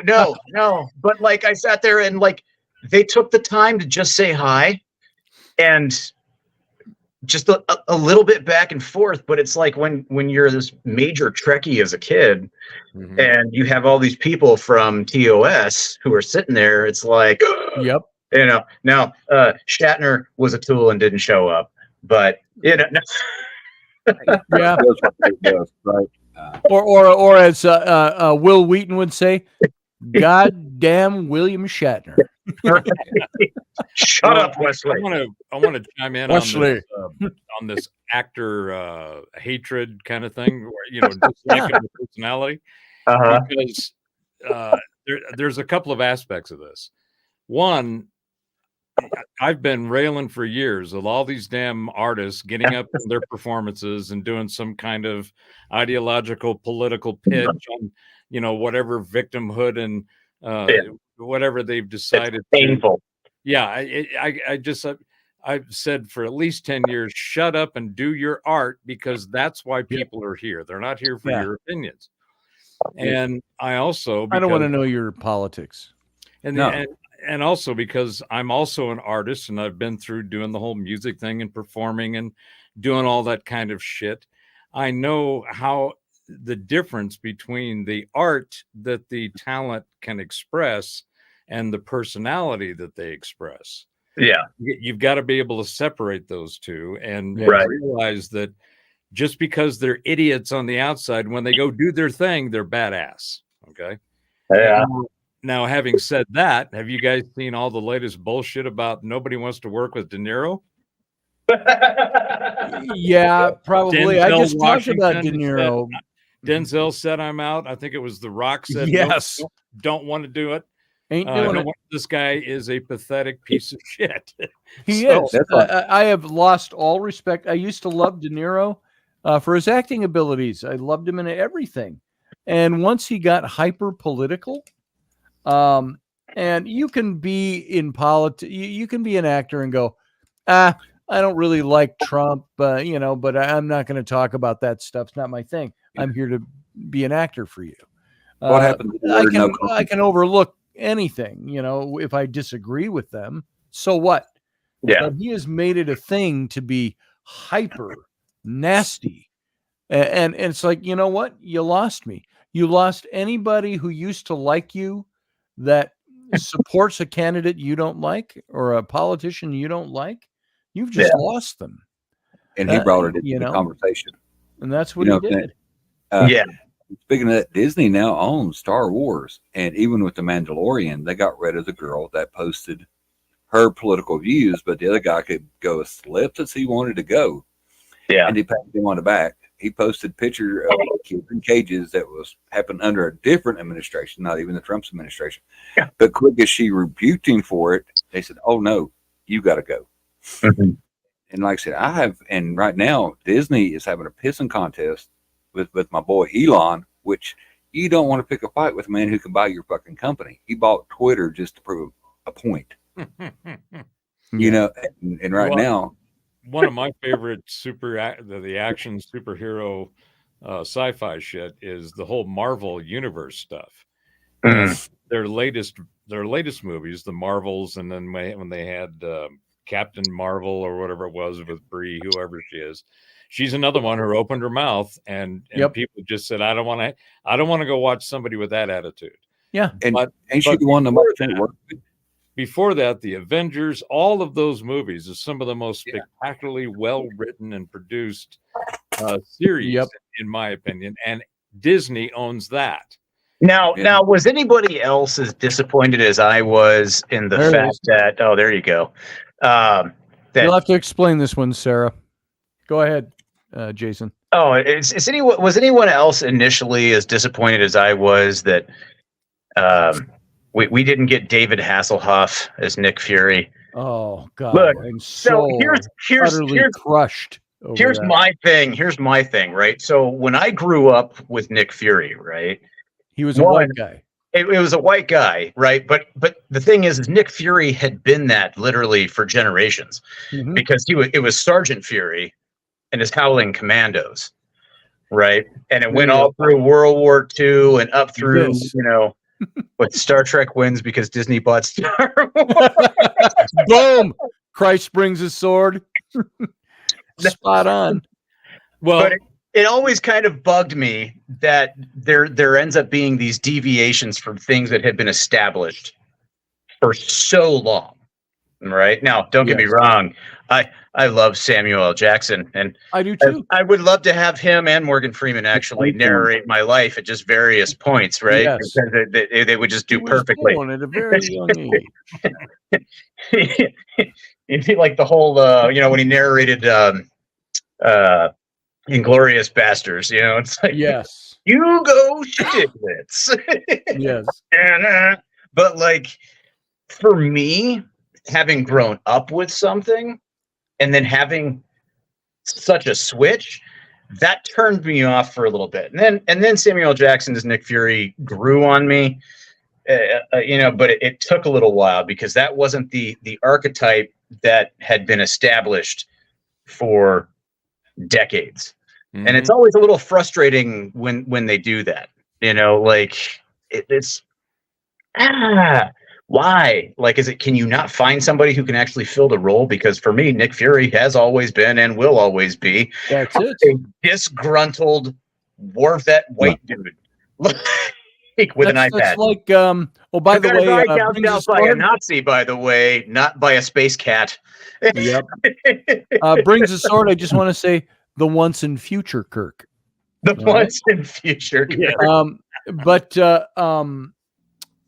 What was I thinking? That's like I had heard they wanted to do a live Johnny Quest, live action Johnny Quest, which could be cool if it was done right.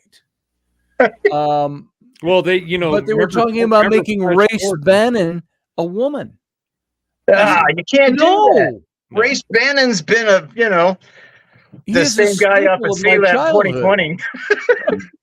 Well, you guys remember Flash Gordon, right? Yeah. Kinda. Yeah. And you old guys. And then it became Flesh Gordon, and I know that went to movie. Yeah. But even he had staying power because he come over in the TED. Flash Gordon did because the guy who played him actually played himself in the movie. Trying to pull it out of the gutter here for you, Scotty. Nice. No, I know where the professor's going with that. Yeah. The staying power comment was perfect. I just. Well, and just while I've got a few minutes of the floor here, there's one thing that I did want to say when I was listening to the show earlier, and Scotty, you went through a great summary of the history between the two and all of that. Yeah.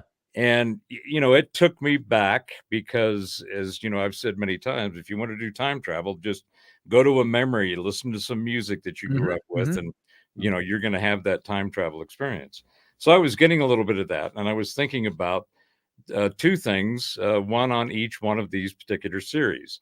When Star Trek first came out in, 66 or 68? Yeah, I think it was 66. I had heard that it was coming on.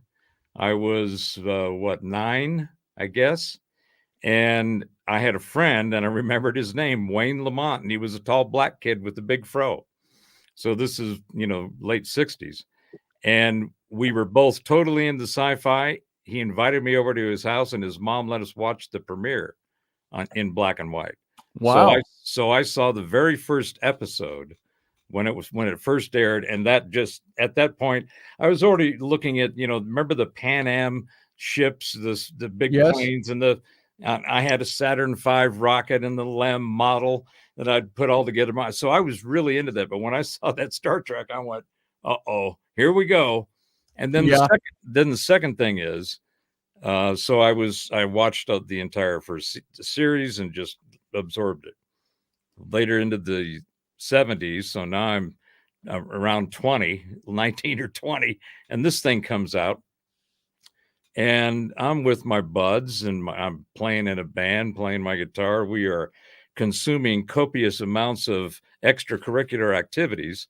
And we all piled into a van. We went to the Newport Cinema, which was a brand new theater they just opened. It was the first one with the massive air conditioning and THX sound system and all of that. And we sat out in the van, and I think it was 4 or 5 of us. We consumed a case of beer, a half a bag of weed, and some chocolate mescaline. He said we were the BW band.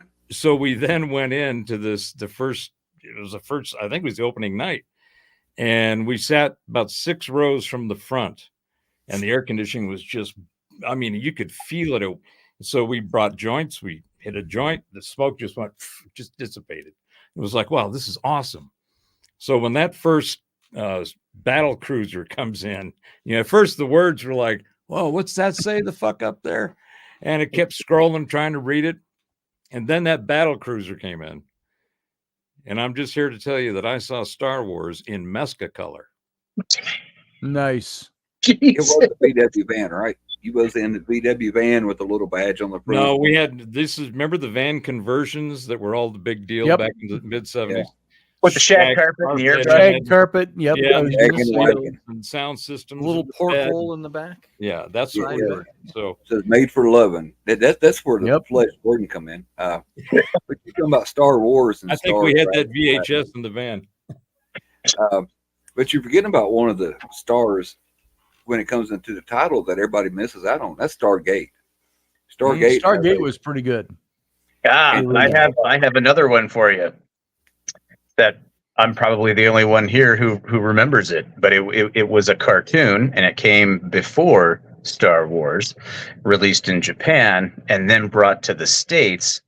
Star Blazers. Oh, I remember Star Blazers, but formerly originally Space Battleship Yamato or Uchu Senkan Yamato. Right. Yeah. What was the other one that they had on Sci-Fi? It was they had the little blue girl that was kind of slutty and had a guy with the whatever. What was it? Farscape? Yeah, Farscape. Farscape. Yeah. That was pretty. That was a Henson Studio production. Those were all Muppets. It's very sophisticated compared to Sesame Street, but. Well, here, how about Thunderbirds, gentlemen? Oh, Lord. Yes, the original. Oh, I think I will take the. I wouldn't miss that for nothing. All right, see you, Captain. Marionette. You know they did a cartoon of Thunderbirds, right? More staying power than Lost in Space. Yeah, they did a cartoon version of Thunderbirds, and it was Thunderbirds 2086, and yeah, that's when I grew up watching. That was. What about My Favorite Martian? Oh yes, with Ray Martin. It was Ray Martin, wasn't it? I think something like that. Yeah, he was in a Star Trek. Yeah, he played Weatherby or something like that was his name. He was the groundskeeper gardener at the Starfleet Academy. Yep. That had been there for what's his name? Boothby. Yeah. Oh, I need to come up with my own. What was it? Tobiyashi Maru test. Yeah, Tobiyashi Maru. Yes. You can even say it right now. Had to go get a cough. My nose is all stopped up, but he said, "Damn it, Jim, you cheated." I changed the conditions. Yeah, because I don't believe in a no-win scenario. But the whole scenario behind it was to let them know, sooner or later you go into battle, you're going to lose people. Right. And Jim said, "No, I'm not. Fuck you." But I remember. I'm only going to lose people with red shirts on my ship. God damn it! I like that in Wrath of Khan. He said something like, "Was it David, his son, who we find out later is his son?" Yeah. It said something about we just don't have time to just sit here, so we're just going to sit here. We don't have time. And I like that. Kurt's got the apple and he looks at his watch. He goes, "Yes, we do." You remember in First Contact when Troy got shit-faced trying to talk and just telling right, we don't. There's no time to talk about time. That's right. Hammered out, 3 sheets of the wind. It was awesome. That was pretty good. We talking about who's your captain, who's your doctor, whatever. Kurt was always my captain until the new captain took over.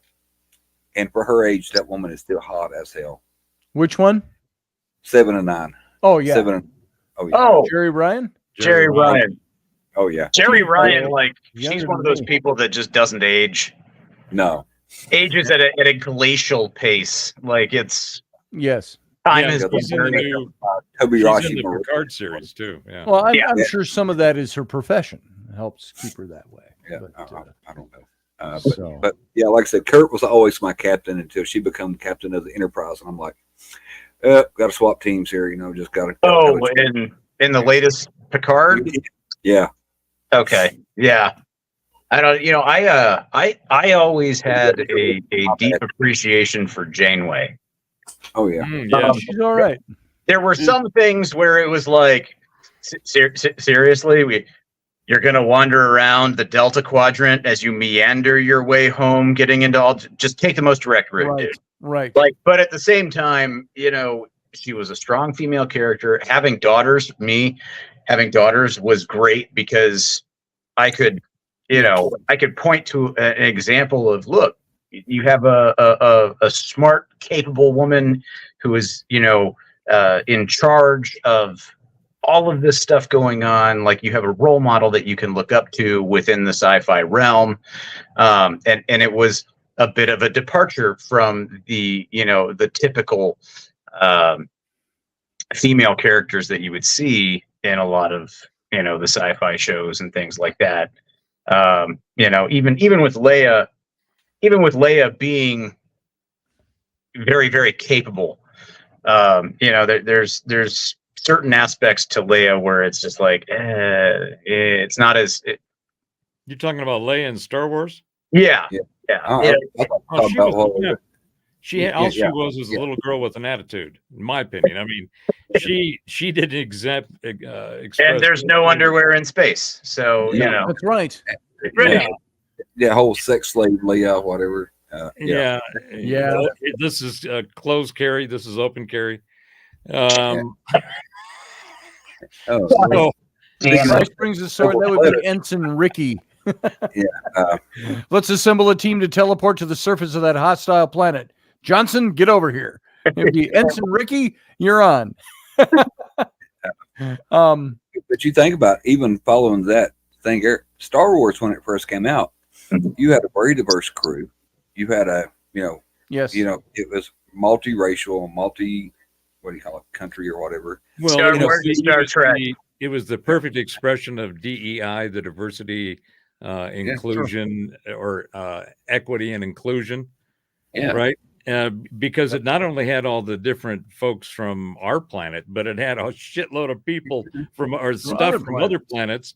Jabba the Hutt was, that was one of the nastiest looking kind of creatures out there. But the original filmed character was not. If you've ever seen those. Anyway. Well, yeah, the original character was supposed to be a guy. Yeah. He just looked like a fat black marketeer. Big Wookiee. Yeah. And even Sulu, and talking about diversity, you have a gay Japanese guy that gets his own ship. Oh, the biggest little captain. We didn't know he was. We didn't know. Yeah, it wasn't until much later. But I always kind of wanted to see more adventures on the Excelsior with Sulu. I think that would have been fun. Cool. I loved it. George Takei has ruined his original portrayal of Sulu for me because of his politics. Goes back to that what we were talking about. As soon as they open their mouth and they start getting noisy and vocal on the behalf of whoever it is they've adopted for their own need to express their wonderfulness and to some victim they've defined. I love the actors though. I love the actors though that are like, I'm an actor, dude. Just stop asking me those questions. Like, everybody else just needs to shut up. Can we just go back to doing our jobs?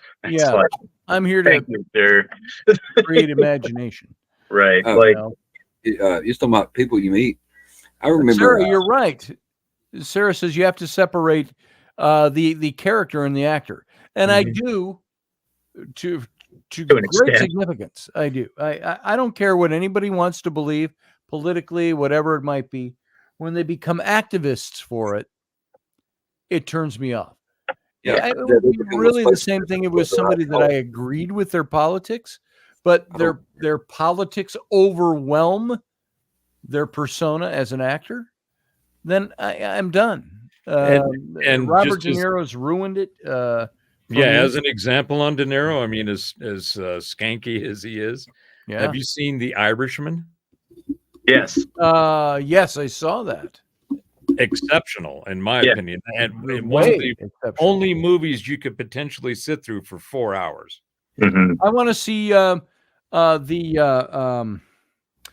one on the Osage that's got. Why am I blanking on everybody today? De Niro is in it. Killing the October Moon. Killers of the, what is it? I think it's Killers of the Flower Moon. Flower Moon. Yeah.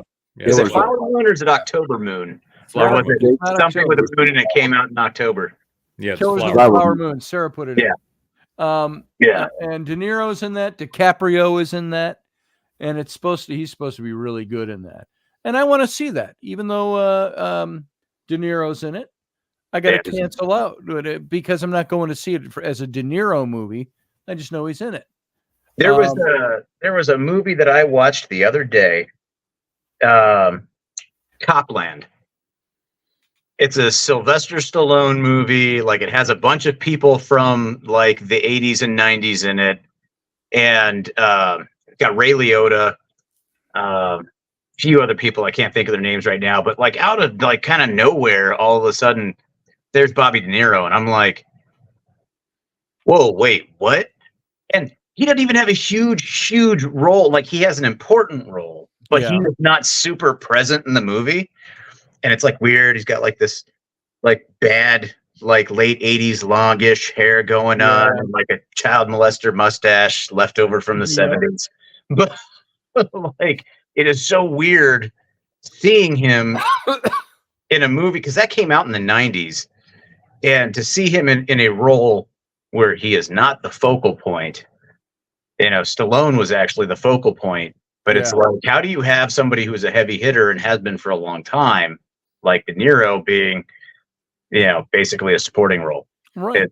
Like I was saying earlier, there's all of the, at least the stuff I've seen in the last couple of weeks, the major budget movies that have got De Niro in it, nobody wants to go play with him. Yeah, because he's built this street cred of he's crap. Lucky Stone says here, I agree with Sarah Youssef. If I watch something, I don't care about the person. I just judge the actor. Everyone can have their personal beliefs, and that's okay. I am that way, and I have been that way for a long time. I am that way until it becomes an extremist thing. If you want to believe in something, go ahead and believe in it. If you have a political view, have your political view. I don't care. I watch you because you're a brilliant actor.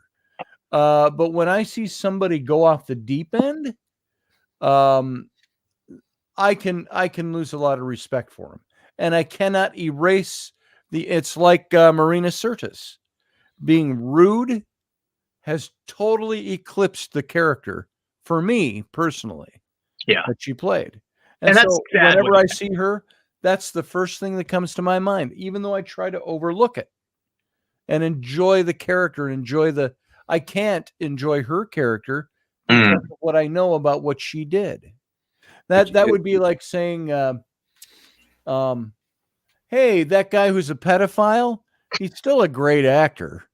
I look for the character, not the pedophile. Now that's an extreme, maybe a lame extreme example, but there are people out there that are miserably nasty people.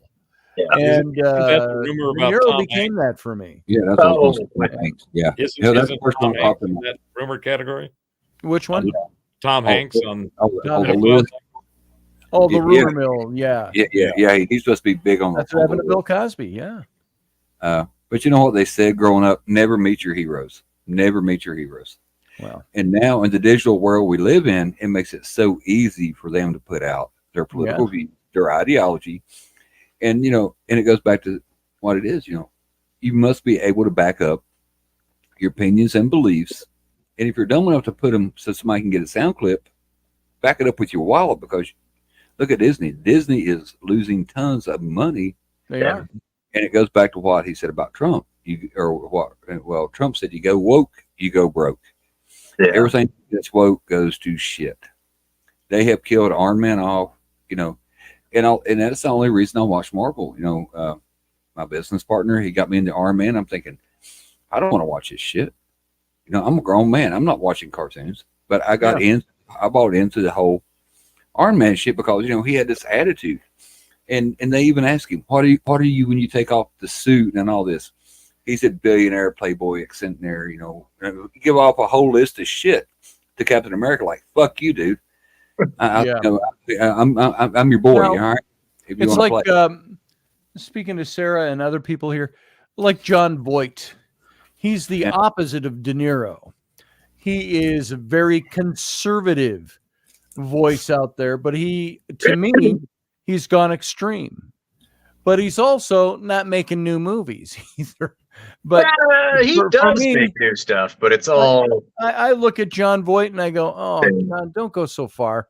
You're an actor." But now he's moved on from that, I guess, and he's doing his political thing. Okay, more power to you. That's like still making movies, and it's like, dude, you've lost that anonymity of being an actor to play any part you want to play, and you put this persona to yourself. And I think John Voight has too. He's just not doing the acting anymore. Well, on that point, one of the things I think is an interesting observation is you look at the characters that are out there making a difference right now. They are clearly over the target. They are being shot at from all angles. So you've got, the Brands, you got the Carlsons, you've got the Musks, you've got now Alex Jones, who's been in that firing range for a long time. You have all of these people that, Dave Chappelle, he went to his shit. They're trying to give Bill Burr crap, and he's always been himself. Chappelle's always been himself. Yeah. Denzel Washington is one of the ones who said, "I'm not working with De Niro," apparently. Yep. He's always been himself. These are the difference between the people that mouth off with something that doesn't make any sense or sounds like it needs some therapy are the ones that you go, Now, what are they having De Niro do the Academy Awards? Because I heard the same thing about all those names, Denzel Washington and a couple other you mentioned, saying they're not going to work with De Niro. I just heard a thing in the news today where all these actors were saying they were asked to do the Academy Awards and they aren't going to do it. To host what they need is Ricky Gervais to be just the dude all the time. Yeah. In fact, JP, you remind me a lot of him. Yeah, I like Ricky Gervais. I don't care. I don't care. The thing that is common among these people is they speak their mind. When Musk just flat, he didn't say "fuck you." No, he did. "Go fuck yourself." Yeah, he did. Yeah. Okay? And that was right to the people that he said, "Keep your money. Go fuck yourself if you're going to be this stupid." And so it's people speaking, individuals with authenticity, using their own personality to speak truth to bullshit, and doing it with abandon. And there's more and more of that going on. And I'm loving the shit out of it. It's highly entertaining. Yeah. You think about it. They picked a fight with the richest man on the planet. If anybody has the bucks to back his balls, it's Elon. Right. And it's he don't play by their rules. Like you said to Apple, he said, "Hey, fuck you, Apple. I don't need your advertising." No, he said that to all of them. It's like, cool, good on you. All right, guys, it's the end of the show. It's, 11:06. That went quick tonight. So I got to get going because I got to get up early. And very early we tomorrow. know what's going on with the kids out of the house. Yeah. No, that took place. You got this honey-do list, and she's 1, 2, 3, and 4. Yeah. No. You're wrong. They're demoing someone's bedroom right now to put in the sauna and hot tub. That's right. That's. Yeah, that was 3:30 this afternoon. Right now it's night time. She's got to get up at 5:30 and go work at the thrift store tomorrow morning. So she's got to be up early. So I got to stop making noise doing radio. There you go. So, but I want to thank you guys for all being here. It was a fun show, fun topic. Scotty getting some says Field Guy. Yeah. Now we're already past that. So it's so nice. Once a week. It's so nice to actually sit down next to my wife watching TV, and some kid it's not the 14-year-old boy. It's usually the 8-year-old girl, now 9-year-old girl, jumps in the middle. Right. And oh no, you guys don't. Gross. You're touching. Gross. The 12-year-old. Oh, that's just gross. We tease the kids all the time with it, Oh, how the world changes. So, Mom, what are you going to do while we're gone? And, Rainey says because the 12-year-old thinks she can shock us with her shock humor of a 12-year-old. sexual nature, not overboard or anything, but they get that way. So we just give it right back. Oh man, oh, mom and dad. Yeah, we're going to have sex right on that couch when you're gone. Oh God. Gross. Oh, gross. And maybe they'll stop asking the question, right? Yeah. Like you keep asking, we'll tell you. Well, maybe they'll think twice. Grandma and grandpa had plastic on the couch. All right. That's all I'm saying. That's right. Well, I'm the grandpa. She's no grandma yet. So I'm saying. But you think about it, grandma and grandpa always had plastic on their furniture. Yes, we do, Jay. Here we love Ruben Fast Horse. That's right. I will get some updates as I put together a GoFundMe to hopefully help them out a little bit. All right, and see where that goes. So, Sarah's traumatized. I was going to tell JP, send me your info because if Scotty or Wendy never did, I'll try to find your friend. I'm easy. What are you on? As in drugs or? Oh, I was going to say, have you seen my medicine cabinet? The VA works, right? What am I on? Really? On no, Facebook, TikTok. What? Yeah. Oh, you're talking to him. Oh, okay. Yeah. I mean, I'm friends with Scotty, so. I don't want to dig through those 4,900 friends he's got. Yeah. And actually, I just thought about it. I have my thing where it's like supposed to be not searchable. So I'll hop on there. I'll find you and I'll send you a friend request. Yeah, because Friday night we did Scotty's slot and we went 5.5 hours. We could have used you. Jesus, dude. Yeah. Yeah. Sarah I could do a 3-hour slot. I could do a 3-hour show every day if I didn't have to work for a living. I got to work for a living. Yeah. Kind of throws a monkey wrench into things. Yeah. One of those sad little things called money to pay the bills. So you don't want to live indoors or eat. You could quit work. Right. I know. That's I'll just make this show commercial and I'll make all my money here. Yeah. Right? No. Hey, we're like everybody else. We get to. That's the reason I went looking for sponsors because I figure I'll never make a dime off of YouTube. I will say something that chaps somebody's ass and they'll say, "Oh, you're demonetized." All you got to do, I think, is have somebody on the show to be like, hold on, wait a minute. That's a perfect example of things you can't say. And, and it's like, they were doing an exam. Damn it. Okay, we can't demonetize them. You take the legs right out from under it. That doesn't work, though. No. It doesn't work. I'm trying here, right? I'm trying to come up with stuff. Said one thing that was innocuous as far as I'm concerned. Right. But it went against the policies and we didn't even talk about the topic. He just brought it up and it was in the comment. Done. And I got a hit on YouTube and a strike against me. Oh, Lord. And so I get 2 more of those. Is it 1 more or 2? You get 2 or 3? I think it's 3. I think you're up to 2 they'll now. take down your site. So I think you're up to every 2 single now. video I have, everything gone. Yeah. Because you violated their policy. Well, like you get guys like Brandon Pereira, the AK guy, anyway, he gets demonetized all the time. Yeah. It's pretty bad. So I should do a show on Mr. Beast. That's not ringing a bell. Who's Mr. Beast? He's like the top YouTuber that's bringing in, I don't know, 15 million a month. Oh, that guy. Yeah. I think that's what she's talking about. Yeah, he'll have to pay $1 million to come on my show. I thought you found me on the other site that JP asked me what I'm on. Yeah. Yeah. Yeah. To get that kind of audience on YouTube, you've had to have captured a little lightning in a bottle with your topic. Or I look at the things that my kids watch on YouTube that are the most banal bullshit piece of crap I've ever seen. And they're making millions of dollars a month. And I'm like, I don't get it. And we hate them because they're making so much money a month on something. Right. That all they got to do is do clothing trials. I only hate them because I should be making that much per month. Exactly. I search I can't get $4 a month. So that was coming in. All these women now, they put a little thing at the front of it. Says some of the clothes may be transparent. This is not intended for a sexual whatever gratification. And they're all, and they might put a video up and 4 hours later, it's got 1 million views. Calls her basically naked. Yeah, and but that's It's how like they clickbait too. Yeah.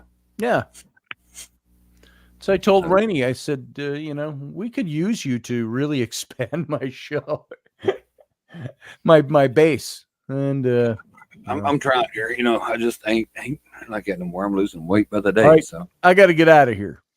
So you guys do too. Michael, see you later, brother. Good to have you. Mike, I just sent you a friend request on Facebook. Oh, there you go. He probably heard that. JP, make sure you tag me so I can get you onto the next marathon. Okay. The next marathon. I'll let you guys talk about that off air. Good night, Jason. Professor, good to have you here. Thanks for letting me come in and wag my tongue. Appreciate it. Sounds good. All right, everybody. Thank you for being here. Thanks for being part of the show. And thanks for continuing to be part of the show. I appreciate you. So let's get out of here. I'm just looking for my exit music. It's right there. So all of you, you know what? Live long and prosper. And that's Star Trek. Join us every weeknight at 9 p.m. Central Standard Time, 10 p.m. Eastern. The Intrepid radio program, a Scotty Roberts Productions broadcast.